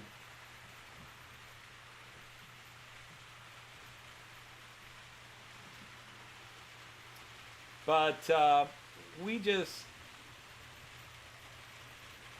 and in the end, that's, not everybody gets that. And I remember about 15 years ago, I was in a summer recertification class for teachers where we had to take college courses. And I was in this course all summer long. And a woman, now Joyce and I had just celebrated at the time, okay, this is a while ago, like our 20th anniversary. I think we had celebrated our 20th, maybe it was even our 15th, because it was late 90s. Early 2000s. So maybe it was our 15th anniversary. And this woman's like, oh, it all sounds great now, but I was married 27 years, and then my husband, blah, blah, blah, blah, and, she had an ugly divorce. She and her husband, she hated her husband now, blah, blah, blah. She says, you never know. No matter how long you've been together, you never know. And that always scared me. That, we could be happily married 35 years, and then 37, it's over. You never know.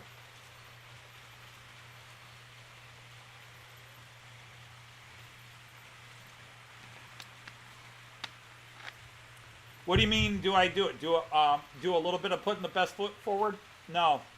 We all have our bad days, John. We all have our tempers. Okay?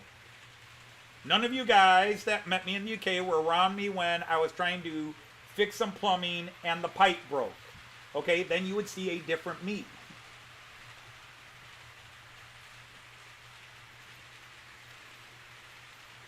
Well, that's the part we haven't won yet. This is not paid for. We've hocked it a couple of times. But the win in life is to have good friends, and if it's what it meant to you, good family. Not everybody's meant to be a family person. Not everybody's meant. Some people are happier being alone. I don't mind being alone, but I definitely like having somebody to fall back on when I don't want to be alone.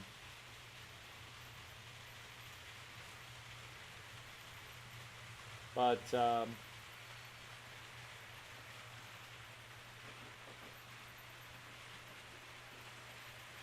yeah, I've stood in houses of people where I just look at that house and go, I could fit my house in here 4 times.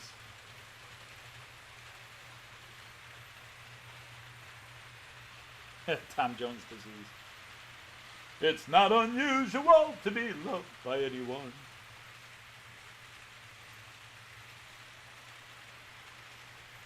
I can't tell you how pleased I am to see what's going around me here, to see those 5 Miraklin Regio Bond cars. They're going up to the oops,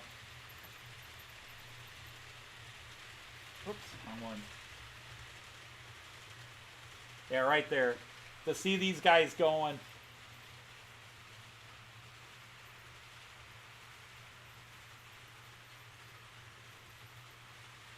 To actually have a 5-car consistent Miraklin. I've got the hobby trade one, but to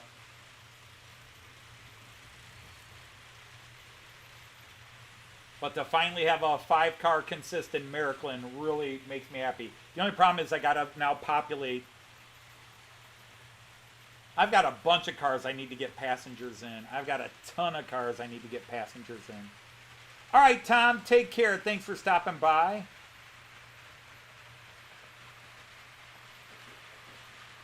Maybe, I don't know, Artie. I know I have expanded every square inch of this house that I can. When I built this, I took out a couple of built-in closets, and most of that stuff is on the floor underneath the train table here.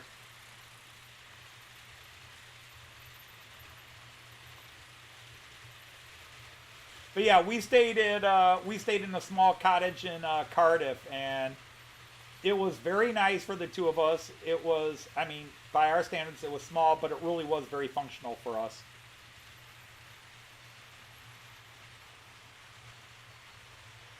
Yeah, I mean, some people are more private, and I I am very open to talk about things. You know, some it's trust me, there are secrets that we don't share. There are things that we don't put out here. We don't put stuff out here, but we will talk about things because I'm a firm believer, especially negative things in life. You need to talk about. You need to. You can't wall yourself off. Especially certain negative things. The relationship between me and my father was not a happy relationship.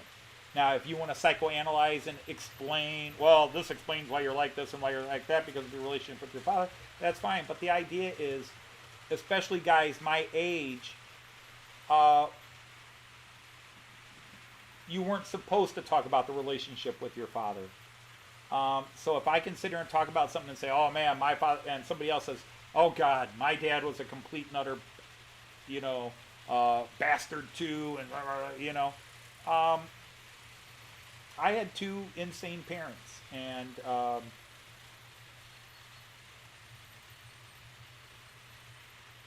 talking about it with Joyce over the years got me through a lot of dark demons early in when I was a much, much younger person.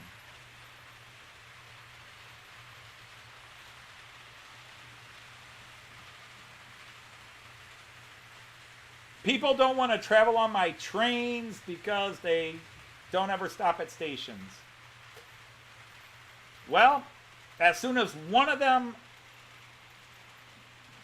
issues a complaint in writing, we will deal with that situation.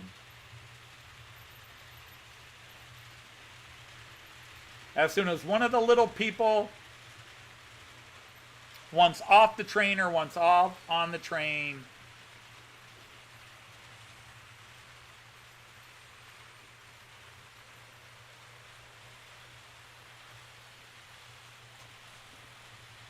look, Artie, a train. It stopped at a station. Look at that. It stopped at a station. Go figure.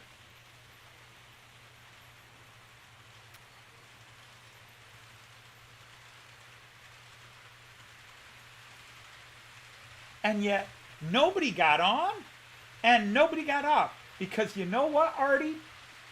Even at your amazingly well-controlled, digital-controlled layout, even my buddy Jim from Hover Motion and his trains that are programmed, even when they stop at stations, nobody ever gets on or gets off. And you know what? The doors don't open either.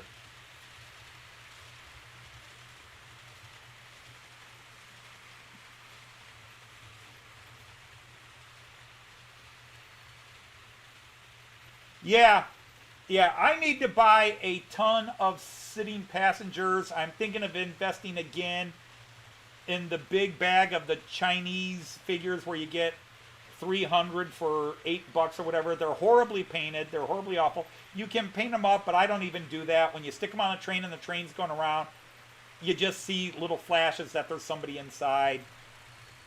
But I buy quality figures for my scenes. If you go to my station, the people on there look like. The only problem is there really is not a lot of modern, like 2010, 2022 dressed figures. Even the modern ones look like they came out of the 1980s or 90s.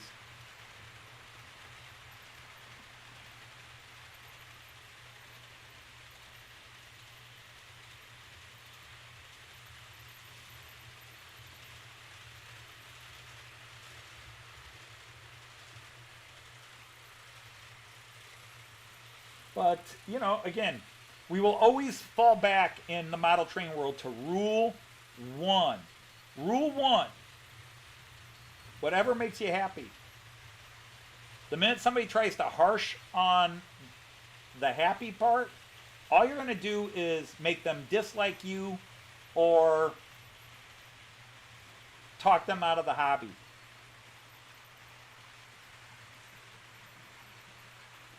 I think it is awesome the way some of you guys program your layouts and have it all digitally controlled where you hit a button on a computer and all these trains run at certain times, stop here, this interacts, that interacts. But that's not what I want to do. And it's not what gets me. What gets me is watching them go in circles, looking at my screen here, watching them pass by at different angles. That's what gets for me. Yeah, Nook and even Prizer, the unpainted figures. I just really cannot paint figurines anymore. I can't. There's just little fine detailing, and I could probably still do 28 millimeter figurines, but HO scale, 00 scale, and smaller, I just can't anymore. Even if it's just slapping on the paint. There's a part of me that's a bit of a perfectionist because I am good at painting.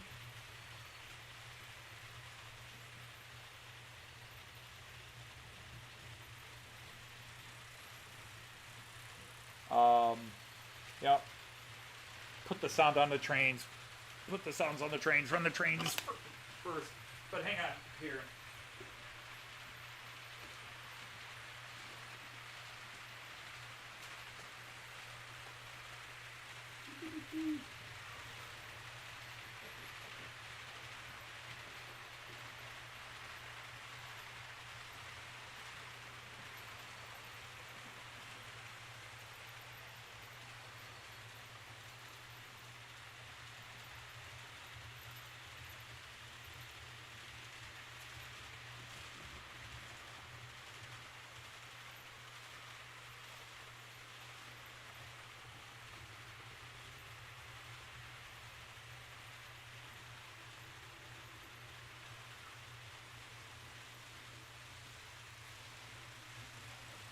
Yeah, that's enough.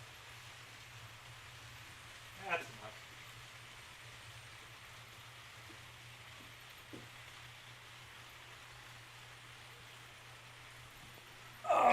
Just to share a little bit with you guys here. Let me get this up in camera. I used to do tabletop wargaming. I started with basically HO scale figurines, 15 millimeter. And let's see, let's do this. So I moved into medieval wargaming, and then I moved into fantasy wargaming. Let me stop the trains for a second so I can keep my thoughts together. These are things I painted 20 years ago, or longer ago than that. Let me see if I can get this guy up here. He's going to have to focus. I don't know if that camera, maybe I should do the 4K camera. I wonder if I could do the 4K camera because that would really stand out. Let me put him in front of that 4K camera. Let me see if that works. Nope. He needs a light on him. Does that help? You're not going to see that. Chimera Wargaming might appreciate this. So let's go back to the Nexi Solo. I don't know how well, if I try to get in too deep with this, but I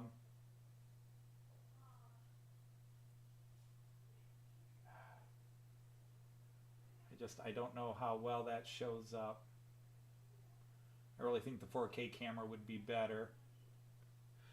This is actually Gandalf from Lord of the Rings.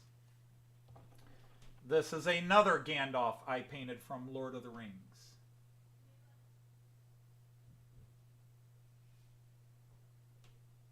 Now the problem is this camera and the way it's broadcasting, you're probably not going to see the great detail and shaky hands McGee, which is why I can't paint anymore.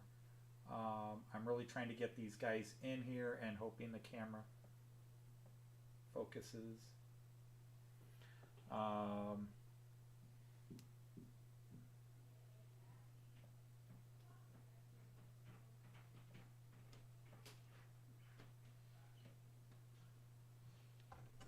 Here's a little Bilbo Baggins. This is a little Bilbo Baggins. I don't know how well he will show up again.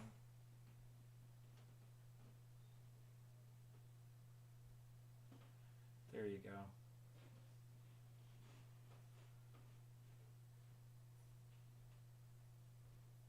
I don't know how well you're seeing that. If you're seeing on a TV screen, you're probably seeing it pretty well.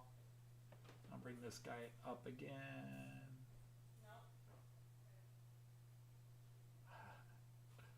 And trying to orientate my fingers to the camera. Trying to get all the detail in the chainmail.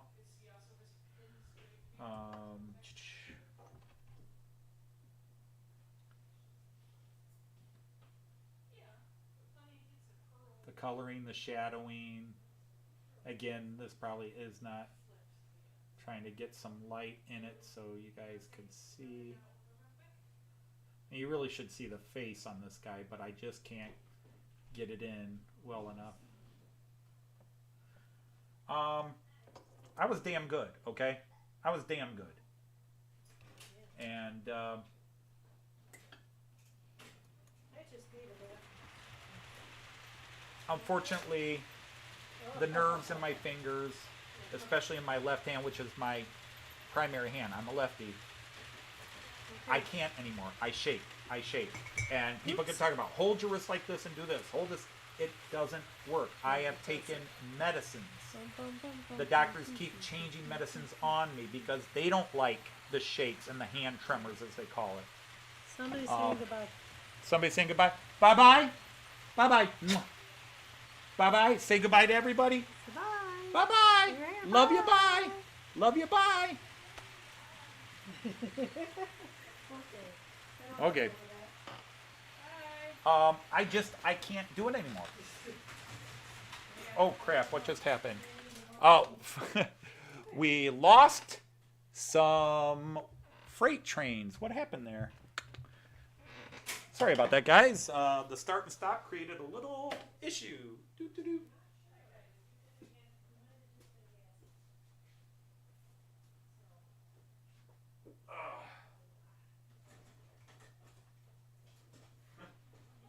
Y'all just went off at one time. Well, that's the UK for me. Everybody else, yeah. I think you're okay.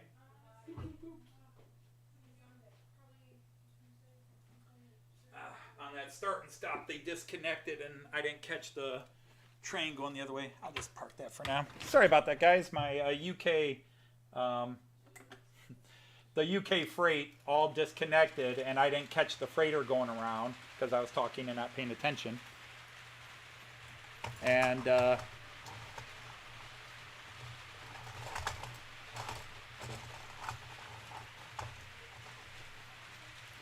because I have those British D couplers with the little hook coupled into a American coupler, so when I stopped the trains there, it unhooked them, and when I restarted, it went around. And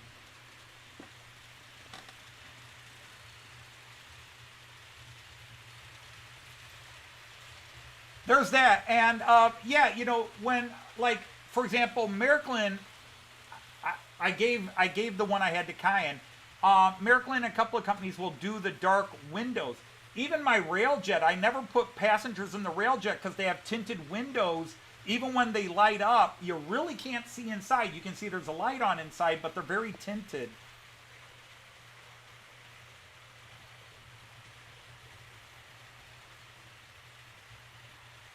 So yeah, these are the only I've got 1,500 of them over there. I've got 1,500 figurines over there, and they're all Lord of the Rings or medieval figurines. But, you know, there was a time where I considered myself to be very skilled at it. And I taught my kids how to paint them. And my kids were big into my tabletop wargaming. They played it. They moved on to Dungeons and Dragons. Less figures to paint.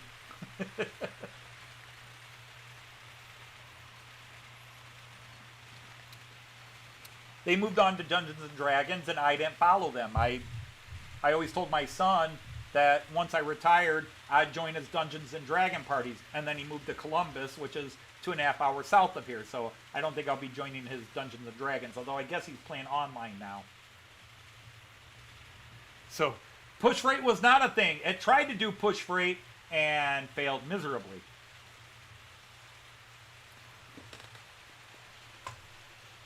But this is one thing the UK has got to change.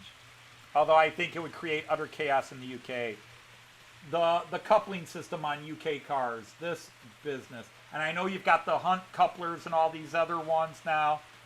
But it's time to go to the NEM sockets and make it all universal, where you can take anybody. Like, I can buy a car set from Pico, put the Miraklin couplers in, and it works just fine. They're all on the same level. They all work the same. But, hey, the UK only has to please the UK. They're not a worldwide market, although there are Americans and Canadians who do 00. There's people around the world who do 00, but primarily it's the UK. But this is a million degrees. This sort of coupling system is a million degrees of wrong. And unfortunately, while I can get it to latch into the Miraklin coupling, you have that situation.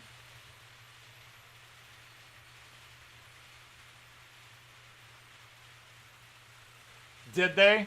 Well, there you go. I have seen some UK guys doing it, but most of the time I still watch the channels I watch. They're still unscrewing them, taking them off, and having to put a totally different coupling system in.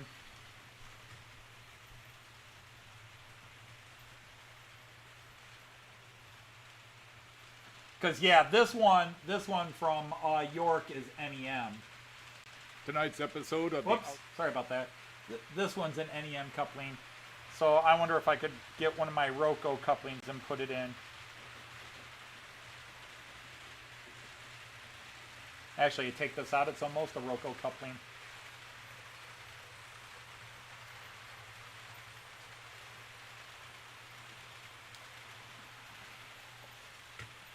But yeah, I will, let me see, the Daypole one. Yep, that's NEM. So a couple of them are NEM. But my Beetles are not. Well, hello, Alan, how are you? Well, guys, I am not a freight train guy, so how would I know to tighten the chains?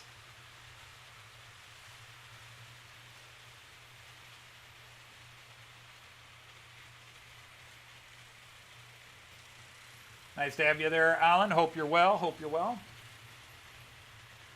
Yeah, we still seem to be dropping frames at a ridiculous 35% of frames dropped. That's just pathetic. I don't know why OBS is doing this, but I have tried to adjust the settings. The settings are accurate to what I'm doing. And it's only been the 2 streams since I've been back. All the streams I did before I left were fine. Other than when neighbors were knocking over electrical posts and internet posts.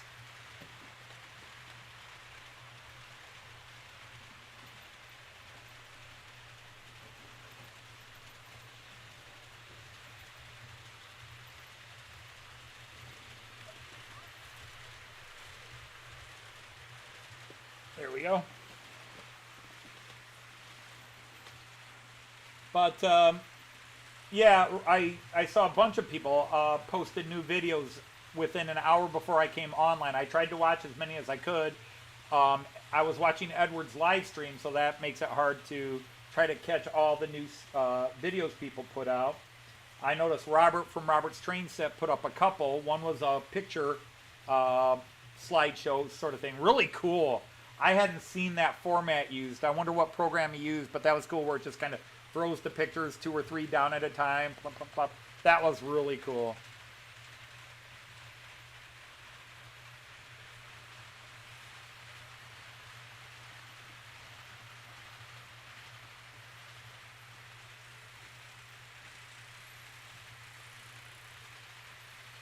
Okay, that's good to see you, Nancy. Hope you're well. Hello, Herb. Hope you're well.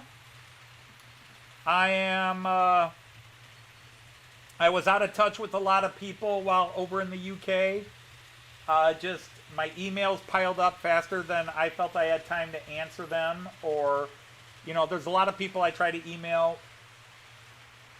once or twice a month. I try. I'm very bad about emails. Very bad about emails. Getting back, responding, but I eventually do. But I get just so many and have to weed out. The Pullman is perfect. Again, good. Yeah, Herb, I am buying a Pico. I am buying one more ICE 3. And I got to decide. I think I told you that in the letter. I'm trying to decide whether to do the German flag stripes, which I thought were cool, or the all blue stripes, which I thought were cool. But I can only do one. I can't do both. And so I'm going to buy that IC3. I'm just going to get the 4-car set, maybe the 5th car. I don't even know where I'm going to put it because we have officially maxed out all parking spaces. With the new locomotives, I am... technically, Joyce would say I'm done with trains. I can't get any more trains because I no longer have anywhere to park them all.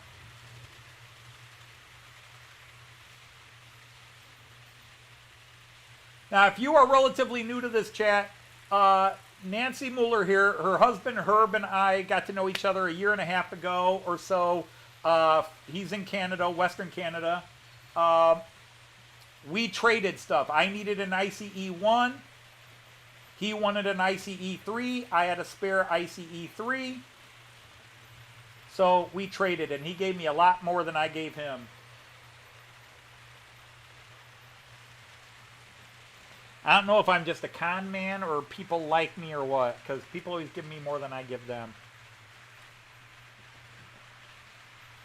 It's like I'm not expecting people to give me as much as they give me.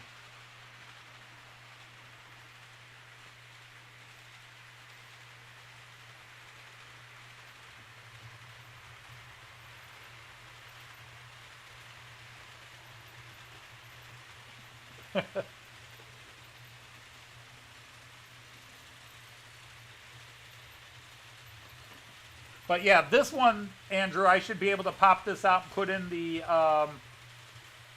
Märklin longer couplings, standard couplings, rather than the short ones, and I should be okay with it. And this one can just go into my freight. And this one too. This is a nice one. It's definitely big because it's 00 and not HO. But as it's a one of a kind, or if I had a fleet of them, it wouldn't stand out.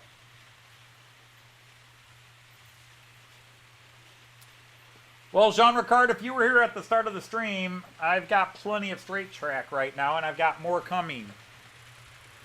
I had a huge box of track and turnouts and motors and decoders for the turnouts. I call them turnouts, points, switches, whatever you want to call them.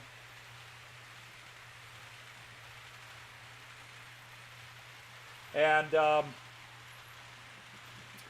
well, that is actually in the process of potentially happening, Artie. Let's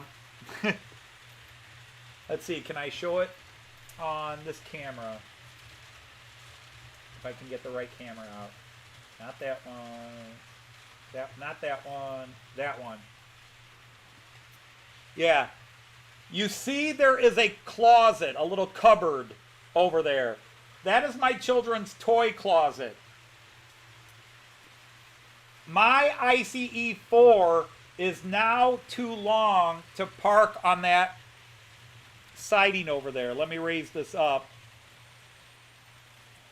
My ICE 4 blocks the other trains from getting out of that parking yard over there. I have my ICE 1, ICE 2, ICE 3, Railjet, and ICE 4. And the ICE 4 is now too long that the others can't get out. I don't know if I could raise this up enough that you could see the issue there.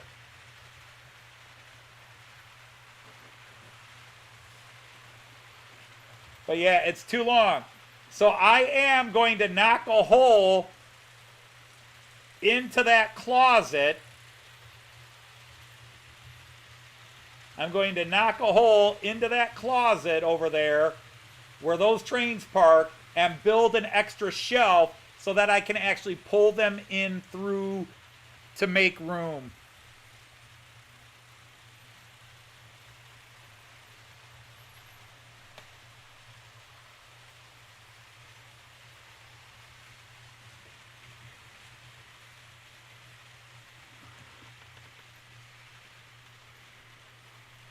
That's got that Batman, 60s Batman tilt to it. There we go. Maybe that's a little better.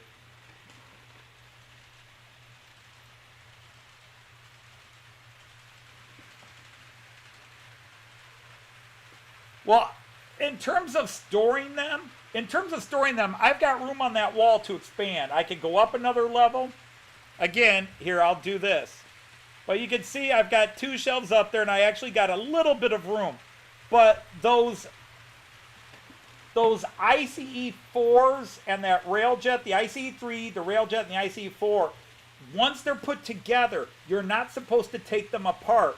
So you can't put them up on a shelf and then, one by one put them back. They need to basically be in a parking yard where they can always just immediately pull out. They have 5-pin connectors on each side, and you're not supposed to keep taking them because the pins are fragile and will break. So I'm going to go into that so I can back them up further so there's more room. So they can park in there. I'll build a little shelf and a little protection box because my kids' old toys are stored in there. Like, I've got my younger daughter is 30. Okay, my younger daughter is 30. Their Barbie dolls are still in there. My oldest daughter is 34. No, she'll be 34 this year. She's 33 right now. My older daughter is 33, and my younger daughter is 30. They still have their Barbie dolls in there. And if I thought for a second to give them away, I would be disowned as a father. If I could get rid of all the stuff in there, that would be a great place for a Helix, George. I don't know if it's quite big enough, but could make it work. Because I had a closet just like that, over in that corner where there's no closet now. When I remodeled this basement a couple of years ago and built this train table, there was a closet just like that right there, and I ripped it out. There's another closet over on this side, but that closet hides the water meter and a couple of other major household inputs from the city. The electrical, a major electrical line comes, no, the gas line, I'm sorry. Gas line comes in through there and the water line comes in through there, and then they go up across the ceiling and into their respective places.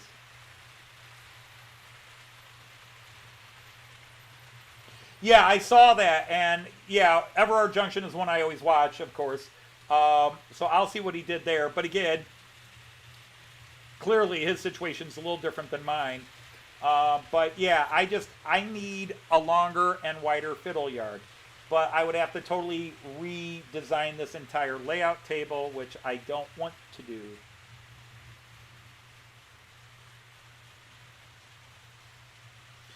Because the one goal is, if my 30-year-old daughter were to ever move out, she used to have a little section of this basement was her sewing area, because she's a big sewer and knitter, or sewer, and makes clothes and dresses and costumes and cosplay and everything. And that was my workroom, that was my hobby and workroom in there. And then when we played games, we'd set them up out here. But this side, which is the Bremen side, the Longview side, when I'm looking, if you look in the bottom corner over there, the camera I'm looking at, on that side she had a little sewing area. on this side. She had a sewing area, and I gave her that room to make up for me taking over this room. But if she were to ever move out, that room becomes another train room. I build a giant fiddle yard in there, and all my trains get parked in there. I'll have a giant fiddle room.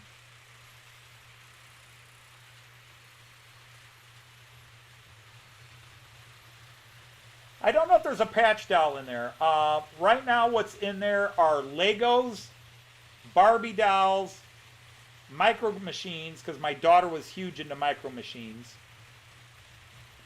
A lot of games and puzzles.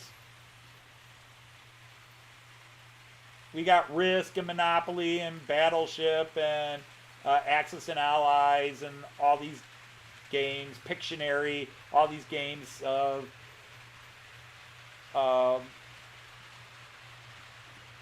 Under those stairs is actually a closet. Those stairs over there. Those stairs right there, that's a closet, but under those stairs is a closet from that room that you go through with the door there. And there is my son's Star Wars stuff, all his Star Wars stuff, all the big ships and hundreds of figures. All right, Leslie, take care.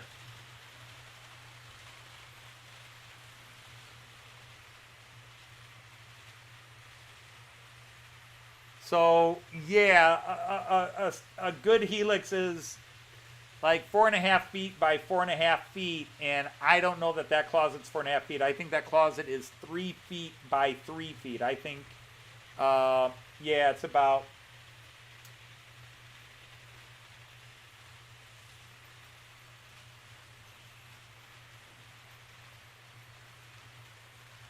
about 90 centimeters by 90 centimeters as opposed to 120 by 120. I think everybody has a Monopoly. But yeah, we've got all the standard games, Scrabble's in there, and that. We play games with the kids.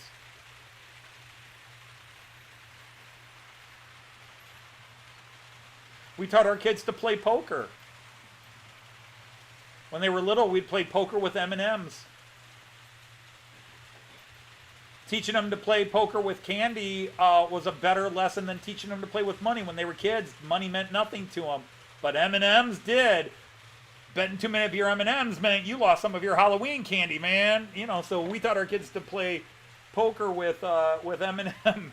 They all learned to be pretty good poker players.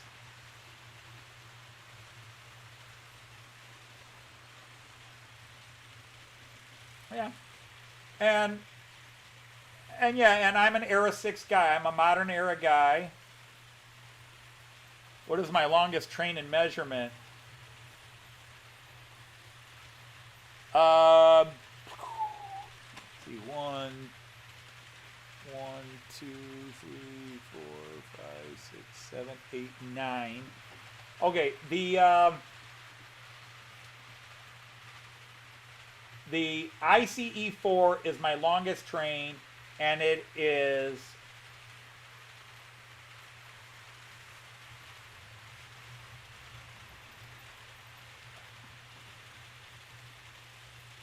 about 8.5 to 9 feet long. 8.5 to 9 feet long. Right now. I mean, hang on.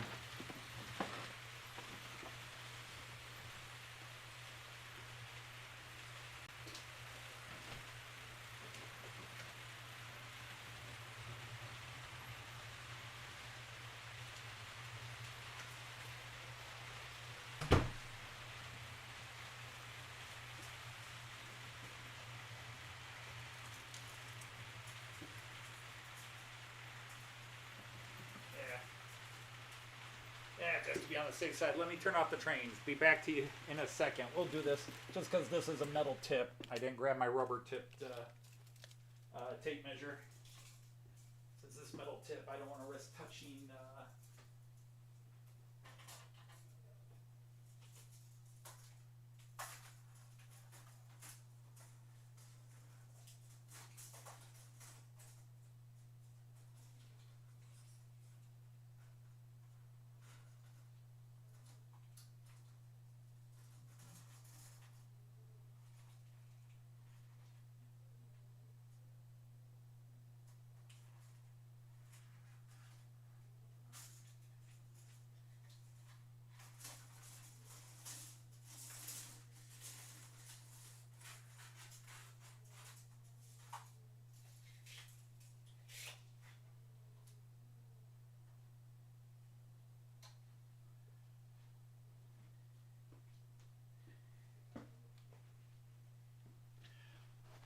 All right, well, Artie, officially it is 8 feet 9 inches long right now. My IC4 is 8 feet 9 inches long, if that helps you. It is almost 3 yards long.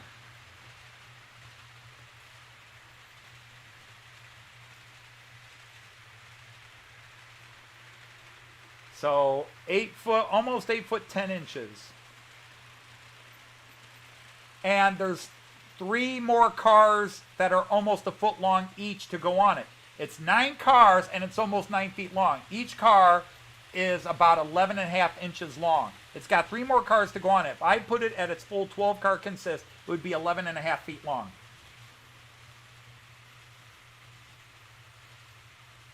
Well, hello. What is that in centimeters? All right. 2.54 centimeters to the inch. 8 foot, so let's just say it was 105 inches. 105 inches times 2.54 is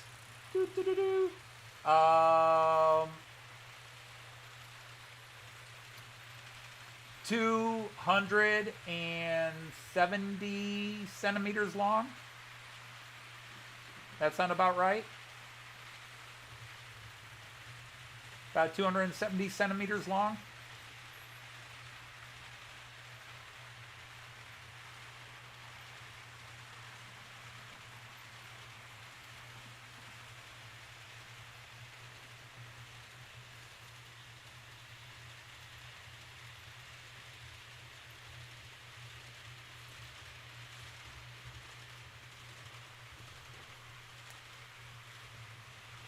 No, it can't be 336.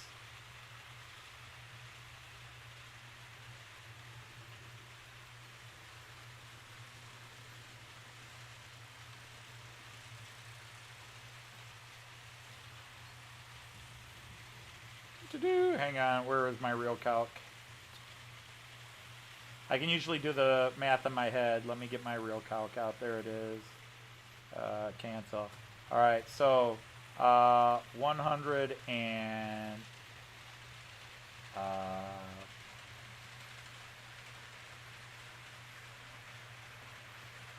no, 104 inches.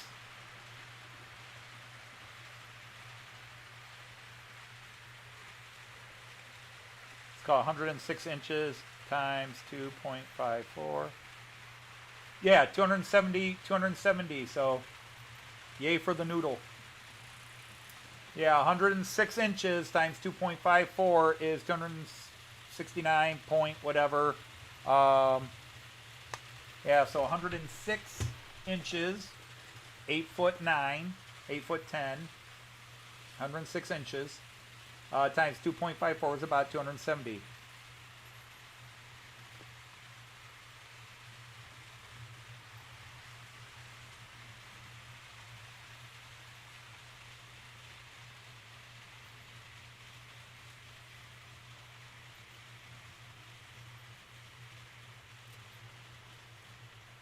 If you have the other 3 cars,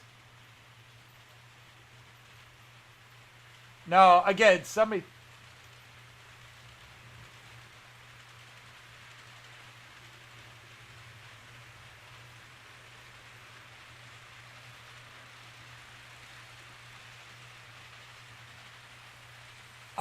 Counting the curve, I fit, if you count going up to the curve, that gap is actually 13 feet. If you look over here, Artie, that gap over there between closet and wall is 13 feet 6 inches. 13 feet 6 inches. Hey, Jerry, how are you?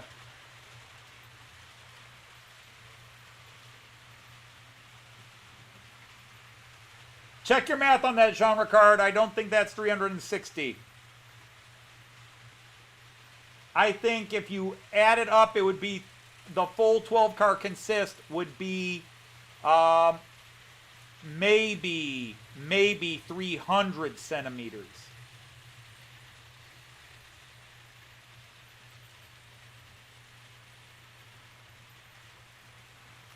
Again, 9 cars is about 270 centimeters. 3 more cars.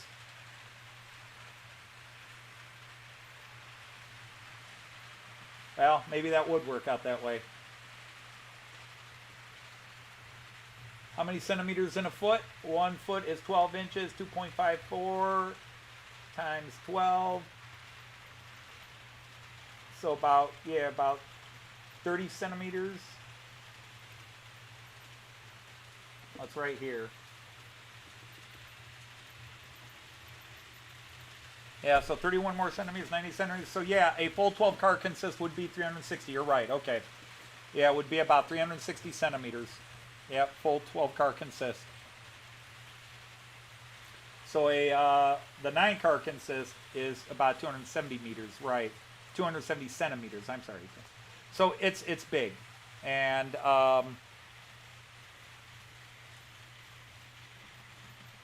but let's take small things at a time. I'm going to fix those turnouts, replace a bunch of turnouts over here that have been problematic with new turnouts and different turnouts.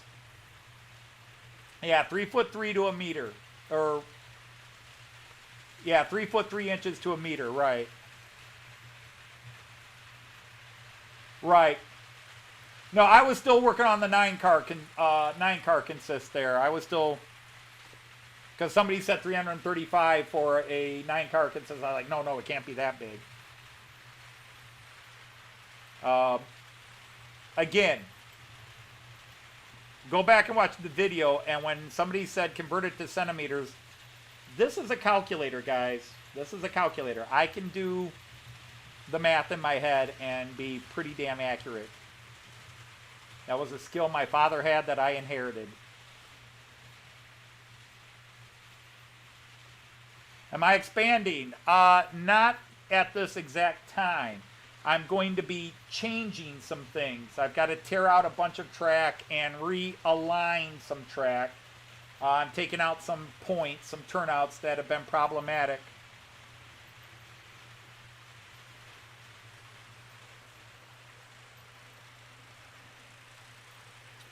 So, but yeah, that's the big. I've just got a big delivery of all kinds of new track because I'm going to take out a couple of sections where there's some old track and some very bad turnouts that I shouldn't have bought. And we're just going, hey, Andy, how are you? Andy T. Another Andy T. We've got Andrew T., Andrew Turnage when he comes in, and Andy T. Got a lot of Andrews.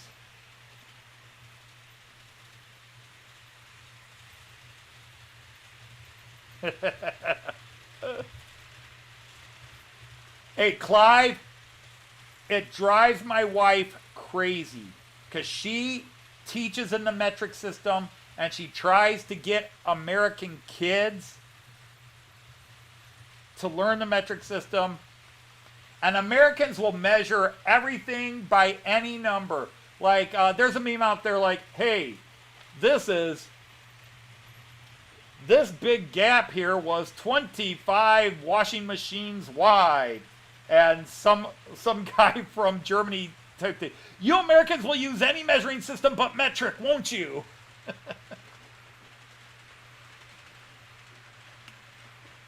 25 washing machines wide.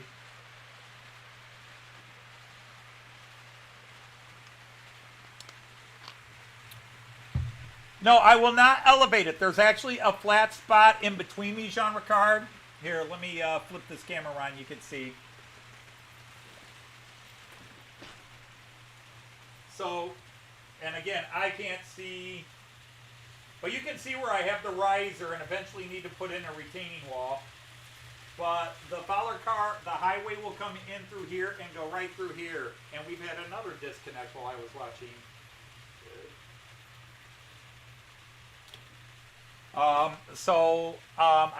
I should be able to get 2 lanes through there, but again, I might have to change the route here. If it doesn't work, I'll make it a circle round and come back on itself.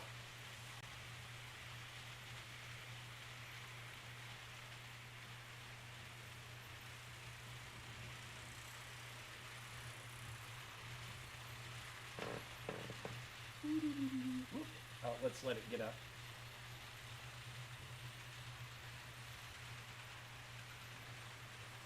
I don't like to leave them parked on the incline.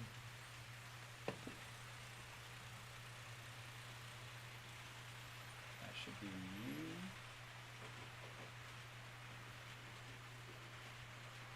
And you, right? Okay.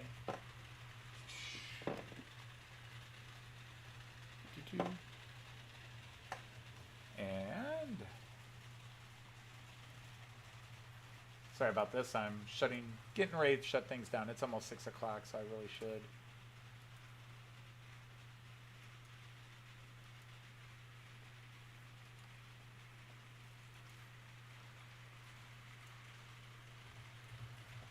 All right, come on, you can do it.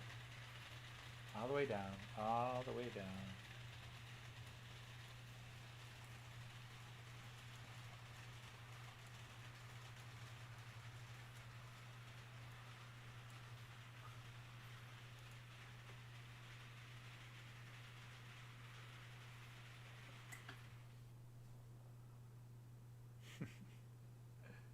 There we go. That's why I wasn't getting that. I was hitting the wrong one.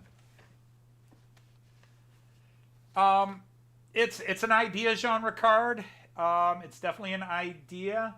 I could actually build a bridge. I could go ahead and raise the Fowler car up and have it as a bridge and then go across because, or I could even try to build a tunnel under, but I definitely would have to have a bridge. Fortunately, I actually do have an automotive bridge on the other side here. But that was, we were talking about measurement. Clive, I think it's funny you talking about the metric because, let's face it, in the UK, you guys use all kinds of systems. While the signs are all metric, you ask for directions, and I'll hear miles as much as kilometers. I'll hear, yeah, it's a 500-mile ride. It's 300 miles this way. And then walk 100 meters and cross, you get a little bit of both.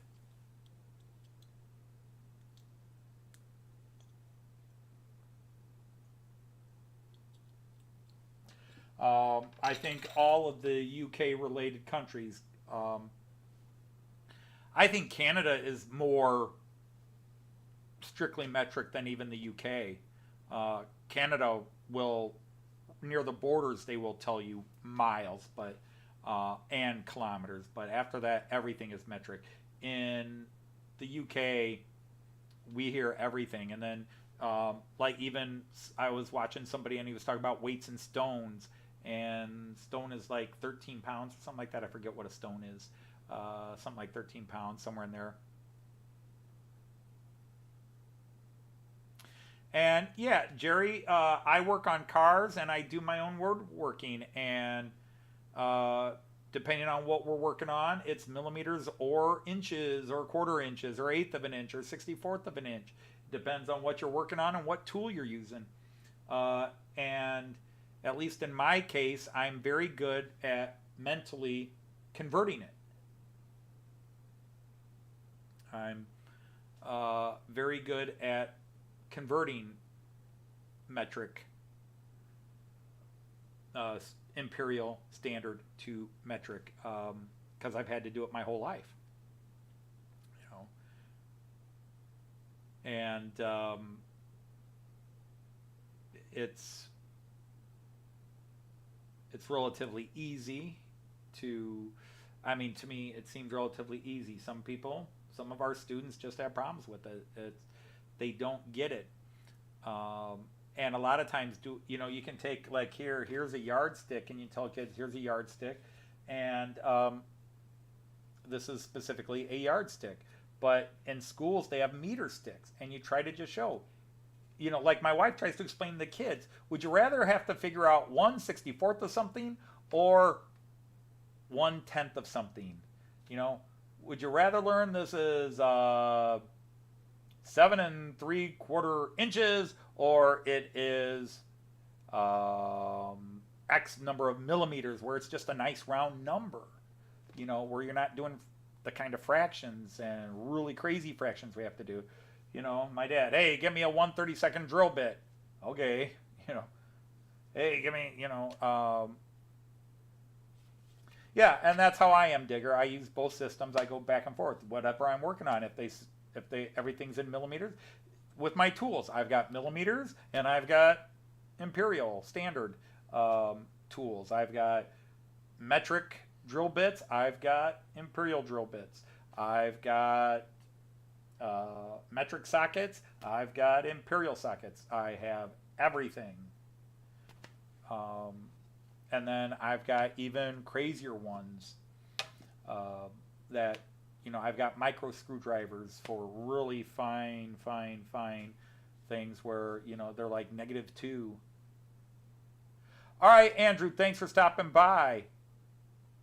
Thanks for stopping by.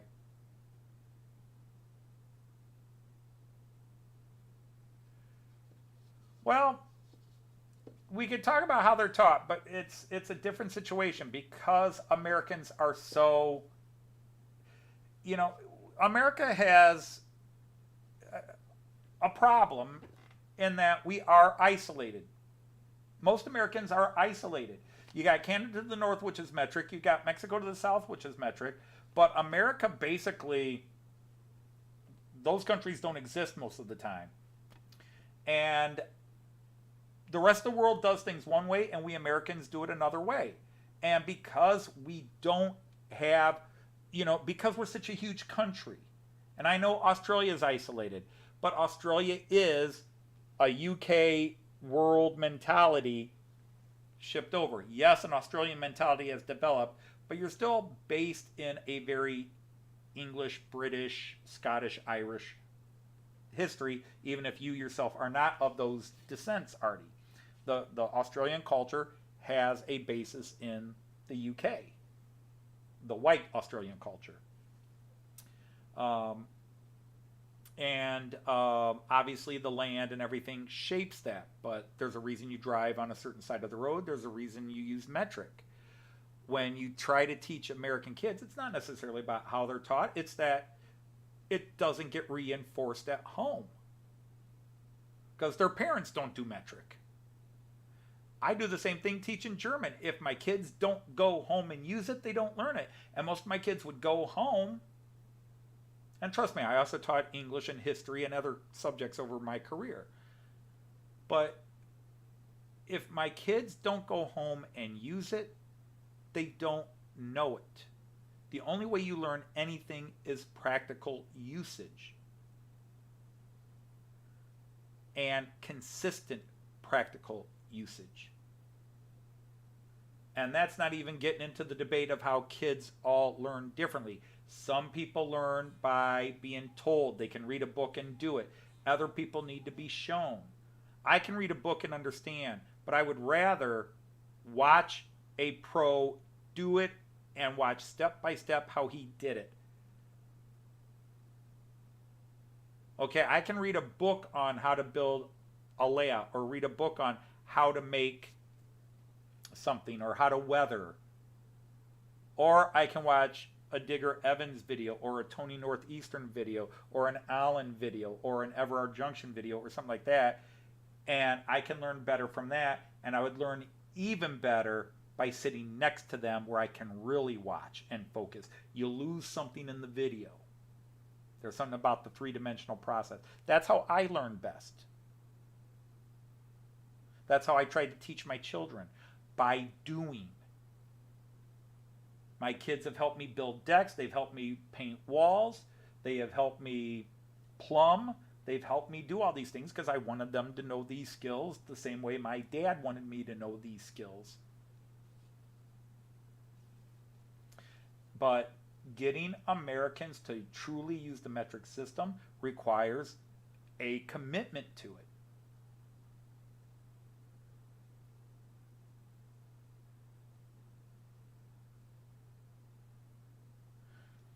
Well, again, we could talk about how they learn math or the new math and all that.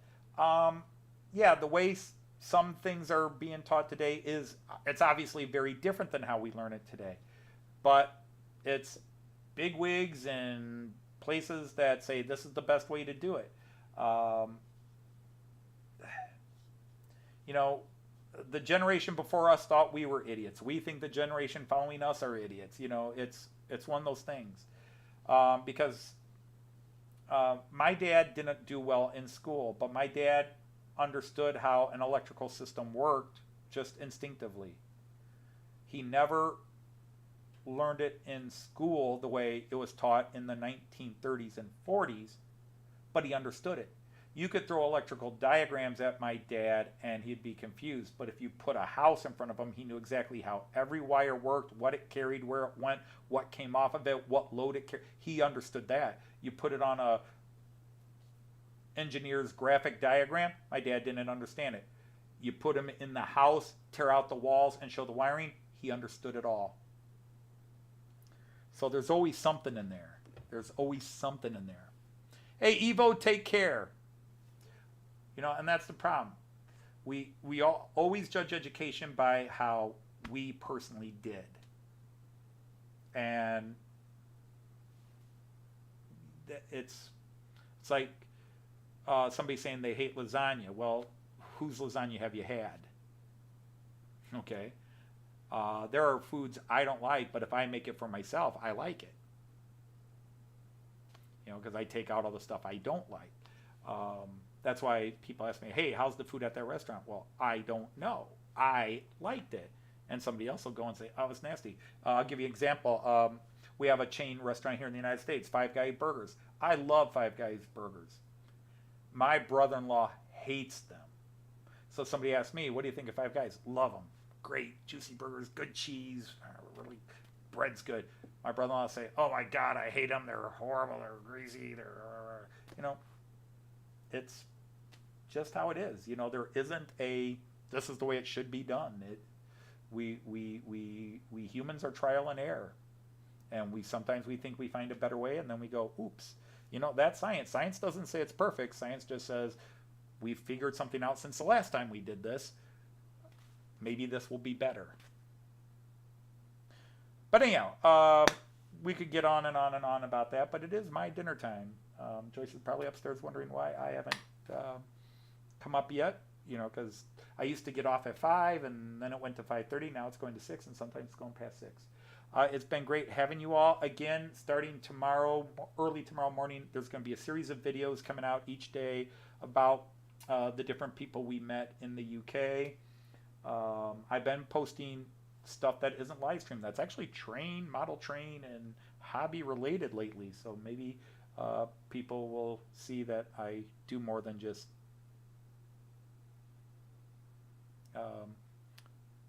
do silly live streams and run my trains backwards. So on that note, I want to wish all of you just take care, have fun. It was great to have you all. I'm always amazed people come and hang as long as they do. There are some people that spend the whole 2.5, 3 hours here, and I'm just blown away by that. But I was blown away that people were willing to meet me in the UK, so it always gets me. So to all of you out there, and again, hopefully I will sort this OBS problem out with all the dropped rates. It's driving me crazy. So until next time, everybody, auf Wiedersehen, tschüss, and happy trains. See ya.